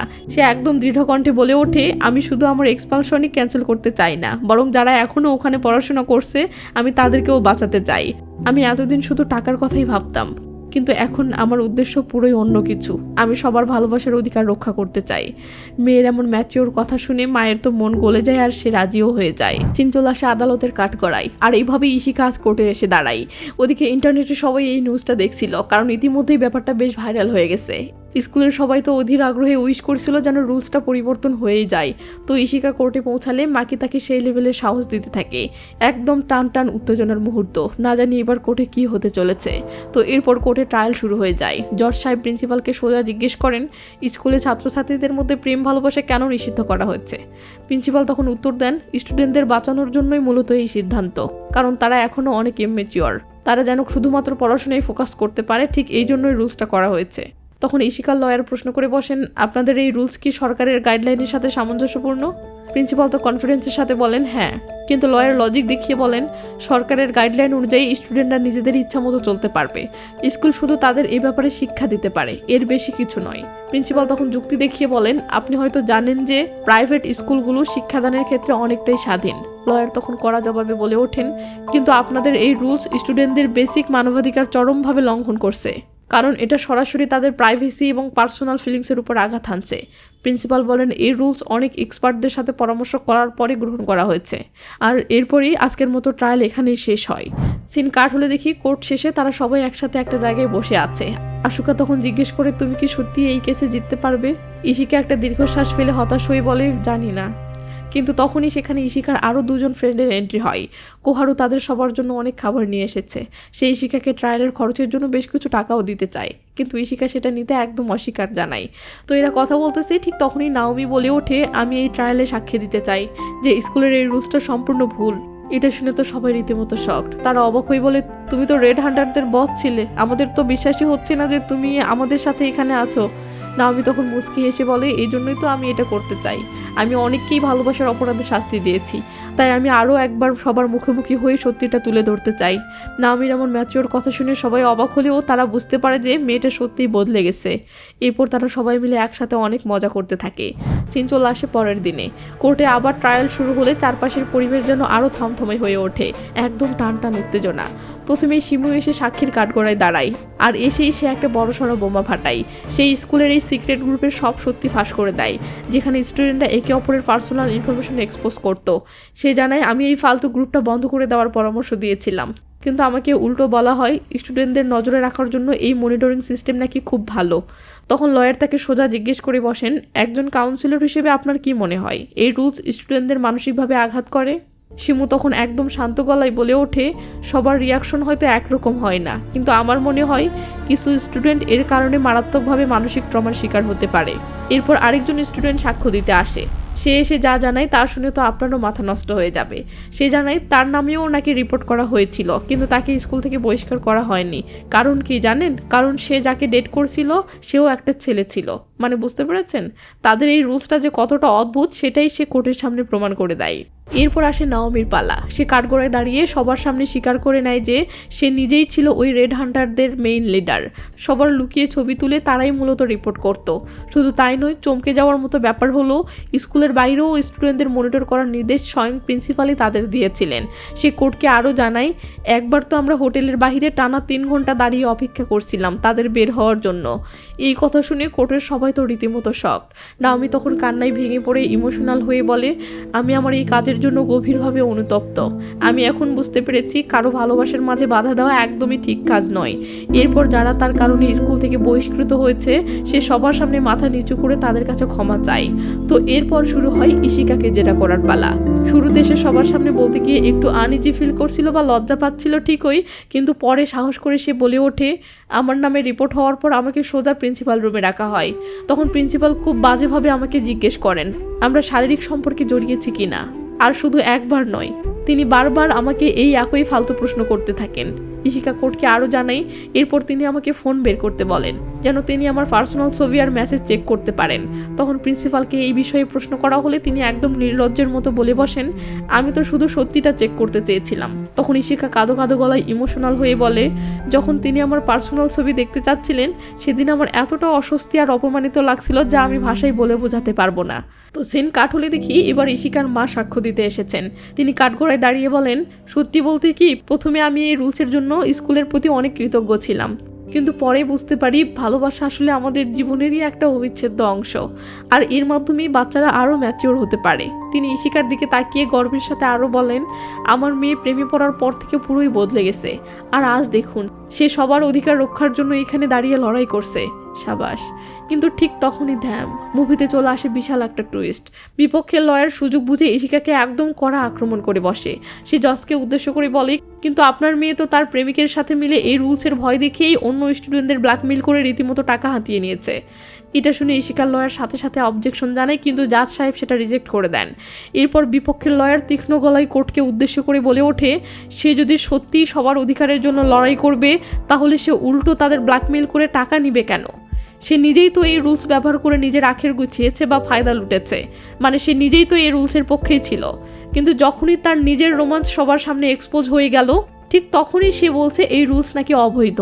ব্যাস এই কথা শুনে পুরো কোর্টরুম একেবারে নিস্তব্ধ হয়ে যায়। ইশিকা এখন কি জবাব দেবে? ঠিক তখনই কোর্টরুমের পিনপতন নিস্তব্ধতা ভেঙে মাকি চিৎকার করে দাঁড়িয়ে যায়। সে ইমোশনাল হয়ে বলে ওঠে, হ্যাঁ ইশিকা টাকার জন্যই এসব শুরু করেছিল, কারণ এই স্কুলে টিকে থাকার জন্য ওর টাকার খুব দরকার ছিল। জজ সাহেব তাকে বারবার চুপ করতে বললেও মাকি চুপ থাকে না, সে বলতে থাকে। সময়ের সাথে সাথে মানুষের মনও পরিবর্তন হয়। অন্যদের ভালোবাসা দেখে ইশিকার মনও পুরোপুরি বদলে গিয়েছিল। সে সত্যিই তাদের সাহায্য করতে চেয়েছিল, কিন্তু মাকি কোনোভাবেই চুপ হচ্ছে না দেখে জজ সাহেব এবার রেগে সোজা তাকে কোর্টরুম থেকেই বের করে দেয়। আর ঠিক সেই মুহূর্তেই কোর্টে ধামাকাদার এন্ট্রি নেয় কান্দা। সে এসেই স্বীকার করে নেয় যে সে নিজেও ওই লাভ কিপারের একজন মেম্বার ছিল এবং সেও ওদের সাথেই কাজ করেছে। সে সবার সামনে বলে ওঠে, আমি খুব ভালো করেই জানি স্টুডেন্টদের সাথে আমাদের যেটা হয়েছিল সেটা স্রেফ একটা ডিল বা চুক্তি ছিল, এটা কোনো চাঁদাবাজি বা ব্ল্যাকমেইল ছিল না। কিন্তু বিপক্ষের লয়ার এবার রেগেমেগে ইশিকাকে আরও কড়া ভাষায় আক্রমণ করে বসে। সে চ্যালেঞ্জ ছুড়ে দিয়ে বলে, তুমি কি এমন একজন স্টুডেন্টের নাম বলতে পারবে যাকে তুমি টাকা ছাড়া সাহায্য করেছো? আর তুমি বলছো এটা চাঁদাবাজি ছিল না, ডিল ছিল। যদি তোমার কথা সত্যিই হয় তাহলে কোর্টে প্রমাণ হাজির করো। কিন্তু ইশিকা তো এটার কোনো প্রমাণ দিতে পারে না, তাই সে চুপ করে থাকে। তো বাধ্য হয়ে আজকের মতো কোর্ট মুলতবি ঘোষণা করা হয়। সিন কাট হলে দেখি কোর্টের বাহিরে মাকি আর কান্দার দেখা হয়। তো মাকি কান্দাকে ডাইরেক্ট জিজ্ঞেস করে, তুমি কি ইশিকাকে কিছু বলতে চাও না? কান্দা একটু ভেবাচাকা খেয়ে বলে, কি বলবো? মাকি তখন কোনো ভনিতা না করে সোজা বলে ওঠে, এটাই যে তুমি ইশিকাকে পছন্দ করো, আর ঠিক এই জন্যই তো তুমি আমাদের টিমে জয়েন হয়েছিলে, তাই না? কান্দা তখন ছোট্ট একটা হাসি দিয়ে বলে, আমি কখনোই ভালোবাসায় বিশ্বাস করতাম না, আর আমি সবসময় এমনই থাকতে চাই, তাই টেনশন নিও না, আমি কখনোই তোমাদের দুজনের মাঝখানে আসবো না। ওদিকে ইশিকার মা কাজে গেলে সেখানে হঠাৎ করে এক ধামাকা। তার প্রাক্তন স্বামীর সাথে তার দেখা হয়ে যায়। তার স্বামী এসে নিজের ভুলের জন্য ক্ষমা চায় ও কথা দেয় ইশিকার মা তার ঋণ শোধ করার জন্য যত টাকা দিয়েছে সে সব ফিরিয়ে দেবে। সিন কাট হয়ে ইশিকার কাছে আসলে দেখি সে তার লয়ারের সাথে কথা বলছে। ইশিকা কিছুটা কনফিউজড হয়ে বলে, প্রিন্সিপালকে তো কোর্টে একটুও চিন্তিত মনে হচ্ছিল না, সে কি এই রুলস নিয়ে এতটাই কনফিডেন্ট? লয়ার তখন ইশিকাকে একটা ফাইল দিয়ে বলে, আমি খোঁজ নিয়েছি কেন সে এই রুলস নিয়ে এতটা স্ট্রং। ব্যাস এরপরই আসল টুইস্ট, ইশিকা সেই ডকুমেন্টের ভেতরকার মর্মান্তিক সত্যিটা মাকিকে জানায়। সে বলে প্রিন্সিপালও এই স্কুল থেকে গ্র্যাজুয়েশন করেছিল, কিন্তু যখন সে 3rd ইয়ারে পড়তো তখন তার বেস্ট ফ্রেন্ড মারা যায়, কারণ সে প্রেগনেন্ট ছিল।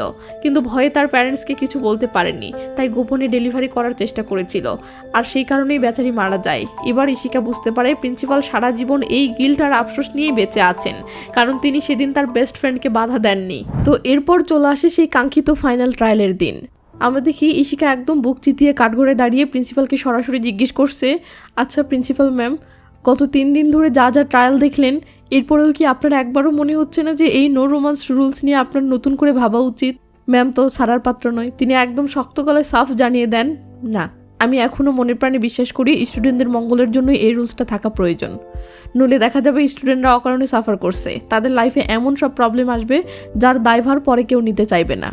ইশিকা তখন অসহায়ের মতো বলে, কিন্তু ম্যাম, আপনাদের তো অন্তত স্টুডেন্টদের উপর একটু বিশ্বাস রাখা উচিত। প্রিন্সিপাল ম্যাম যেন তর্কের জন্য একদম রেডি ছিলেন। তিনি বলেন, আরে বিশ্বাস দিয়ে কি সব চলে? যদি দুনিয়াটা শুধু বিশ্বাসেই চলতো তাহলে তো আর এসব রুলস রেগুলেশনের প্রয়োজনই পড়তো না। ভাবো একবার, যদি ইম্যাচুরিটি করে এমন কোনো অঘটন ঘটে যায় যার সারা জীবনেও সংশোধন করা সম্ভব নয়, তখন সেই পাপের বোঝা কে বইবে? ইশিকা এবার নিজেকে আর সামলাতে না পেরে ইমোশনাল হয়ে পড়েও বলে, ম্যাম, আপনারা তো আমাদেরকে জাস্ট ইম্যাচিওর বলেই ক্ষান্ত হচ্ছেন, কিন্তু এভাবে নিষেধাজ্ঞা জারি করে কি আর মন মানানো যায়? আমরা তো আসলে এই রুলস চাইনি, আমরা চেয়েছিলাম একটা সঠিক গাইডলাইন, যাতে ইমোশনের অতিশয্যে আমাদের লাইফে কোনো ভুল কদম না পড়ে। প্রিন্সিপাল এবার একটু নরম হয়ে আত্মপক্ষ সমর্থন করে বলেন, আমি তো বাবা কখনোই বলিনি যে প্রেমে পড়া বারণ বা এটা কোনো অন্যায়। ইশিকা তখন হাউমাউ করে কাঁদতে শুরু করে ও বলে, যদি স্কুলই এভাবে রোমান্স নিষিদ্ধ করে দেয় তাহলে আমরা শিখবো কই থেকে যে কিভাবে ভালোবাসতে হয়? আমি মনে করি না আমার ভালোবাসা কোনো অন্যায় বা অপরাধ, তাই দয়া করে আমাদেরকে আমাদের নিজেদের ব্যাপারে সিদ্ধান্ত নেওয়ার স্বাধীনতা দিন। এভাবে আমাদের উপর নজরদারি চালিয়ে বা ওভার প্রোটেক্ট করতে গিয়ে আমাদেরকে সারা জীবনের জন্য একটা আফসোসের গর্তে ঠেলে দেবেন না। ব্যাস, ইশিকার এমন হৃদয় বিদারক কাকুতি শুনে প্রিন্সিপালের সেই শক্ত পাথর হৃদয় যেন মুহূর্তের মাঝে গলে পানি হয়ে যায়। আমরা দেখি ম্যাম নিজের চোখেও পানি ধরে রাখতে পারছে না। তিনি কাঁদতে কাঁদতে বলে ওঠেন, যাই হয়ে যাক না কেন, স্কুল শেষ পর্যন্ত তার স্টুডেন্টদের সব বিপদ থেকে আগলে রাখবে আর তাদের রক্ষা করবে। তখন ইশিকাও কান্নায় ভেঙে পড়ে ও প্রিন্সিপাল ম্যামের সামনে মাথা নত করে অনুরোধের স্বরে বলে, প্লিজ ম্যাম, দয়া করে আমাদের ভালোবাসার অধিকারটা ফিরিয়ে দিন আর আমাদের উপর একটু ভরসা রাখুন। পুরো কোর্টরুমের পরিবেশ একদম নিথর থমথমে। সবাই যেন এই ইমোশনাল কথোপকথন শুনে রীতিমতো স্তব্ধ হয়ে গেছে। তো ব্যাকগ্রাউন্ডে ইশিকা বলতেছে, যখন আমরা নিজেদের সিদ্ধান্ত নিজেরা নিব তখন আর কোনো আফসোস থাকবে না। আমি শুধু এটাই চাই, সবাই যেন নিজের সিদ্ধান্ত নিজেই নিতে শেখে, নিজেদের উপর বিশ্বাস রাখে এবং নিজেদেরকে নিজেদের মতোই চিনতে শেখে। কিন্তু কিন্তু কিন্তু এই গেল, কোর্ট ইশিকার দাবি বাতিল করে দেয়, মানে ইশিকারা কেসটা হেরে যায়। স্কুলের সবাই তো এটা শুনে রীতিমতো শক।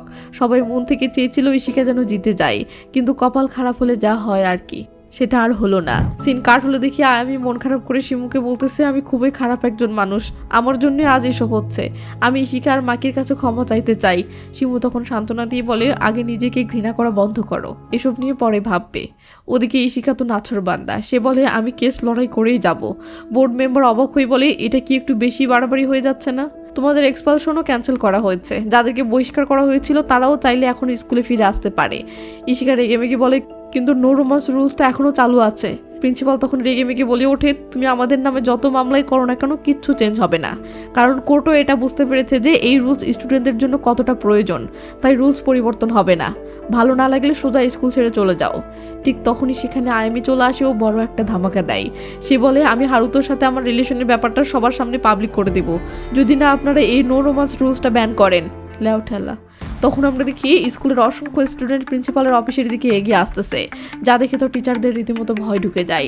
তারা সবাই সেখানে চলে আসলে ইশিকা অবাক হয়ে বলে, তোমরা এসব কি করতে যাচ্ছ? তো সবাই প্রিন্সিপালের রুমে আসে ও নাওমি হিরো স্টাইলে বলে ওঠে, আমরা স্কুলের সবার সাইন জমা করেছি। এরপর তারা সবাই একসাথে চিল্লিয়ে বলে, এই রুলসটা ব্যান করুন, আমাদেরকে বিশ্বাস করুন। এসব দেখে প্রিন্সিপাল তো রীতিমতো থ মেরে যায়। সে ভেবে পাচ্ছে না হচ্ছেটা কি। ব্যাস, এরপর ওই সাইনগুলো গণনা করা হয়।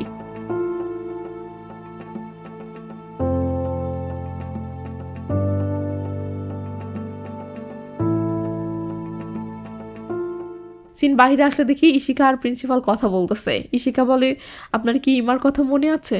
সে আমার বেস্ট ফ্রেন্ড ছিল, যাকে আপনি স্কুল রোমাঞ্চের জন্য বহিষ্কার করেছিলেন। সে এখন একটা সন্তানের মা এবং সে অনেক হ্যাপি আছে। প্রিন্সিপাল তখন তার সেই ইগো নিয়ে বলে, সাইন তো গণনা হচ্ছে, কিন্তু রেজাল্ট যাই হোক না কেন আমি এখনও বলবো এই রুলসটা সবার জন্য দরকার, আর এটা তুমিও খুব শীঘ্রই বুঝতে পারবে। এই বলে সে সেই একটা ভাব নিয়ে সেখান থেকে চলে যায়। তো রেজাল্ট কি হয় সেটা দেখানো হয় না, সিন কাট হয়ে চলে আসে 3 মাস পরে। আমরা দেখি মাকি ততদিনে পড়াশোনার জন্য বিদেশে পাড়ি জমিয়েছে, আর এদিকে আমাদের ইশিকা বসে বসে তার জন্য চিঠি লিখছে। চিঠিতে সে মাকিকে তার বর্তমান লাইফের আপডেট দিয়ে বলতেছে, আমি এখন আগের চেয়েও অনেক বেশি পড়াশোনায় ফোকাস করেছি। আর হ্যাঁ, ওই যে রেড হান্টারদের গ্যাং ছিল না, তাদেরকেও একেবারে ডিসব্যান্ড করে দেওয়া হয়েছে। কিন্তু ইশিকা আক্ষেপের সুরে বলে ওঠে, স্কুলে কিন্তু এখনও সেই পচা নো রোম্যান্স রুলসটাই রয়ে গেছে। কাহিনী হলো, সেদিন ভোটাভুটিতে স্কুলের বেশিরভাগ স্টুডেন্টরা এই রুলসটা ব্যান না করার পক্ষে ভোট দিয়েছিল, কারণ তারা হয়তো শুধু নিজেদের পড়াশোনা আর ক্যারিয়ার নিয়েই সেলফিশের মতো চিন্তা করেছে, আর তাই রুলসের পক্ষেই ভোট দিয়েছে। ব্যাস, আমাদের ইশিকা বেচারি এখানেও হেরে যায়। তখন সিন ফ্ল্যাশব্যাকে যায়, আর ইশিকা তার জীবনের একটা ইমোশনাল ঘটনা মনে করে, যেদিন মাকি তাকে প্রথম বলেছিল যে সে পড়াশোনার জন্য বাহিরে চলে যাবে। ইশিকা তখন অনেক কষ্টে নিজের আবেগ চেপে রেখে মাকিকে গুড লাক বলে সেখান থেকে চলে আসতে ধরে, কিন্তু কিছুটা দূর গিয়ে পিছন ফিরে তাকাতে দেখে একি মাকিও সেখান থেকে চলে গেছে। ইশিকা তখন আর নিজেকে ধরে রাখতে না পেরে অঝরে কাঁদতে থাকে আর মাকির কথা ভাবতে থাকে। মানে ইশিকা কনফিউশনে পড়ে গিয়েছিল যে মাকি কি তাকে সত্যিই ভালোবাসে।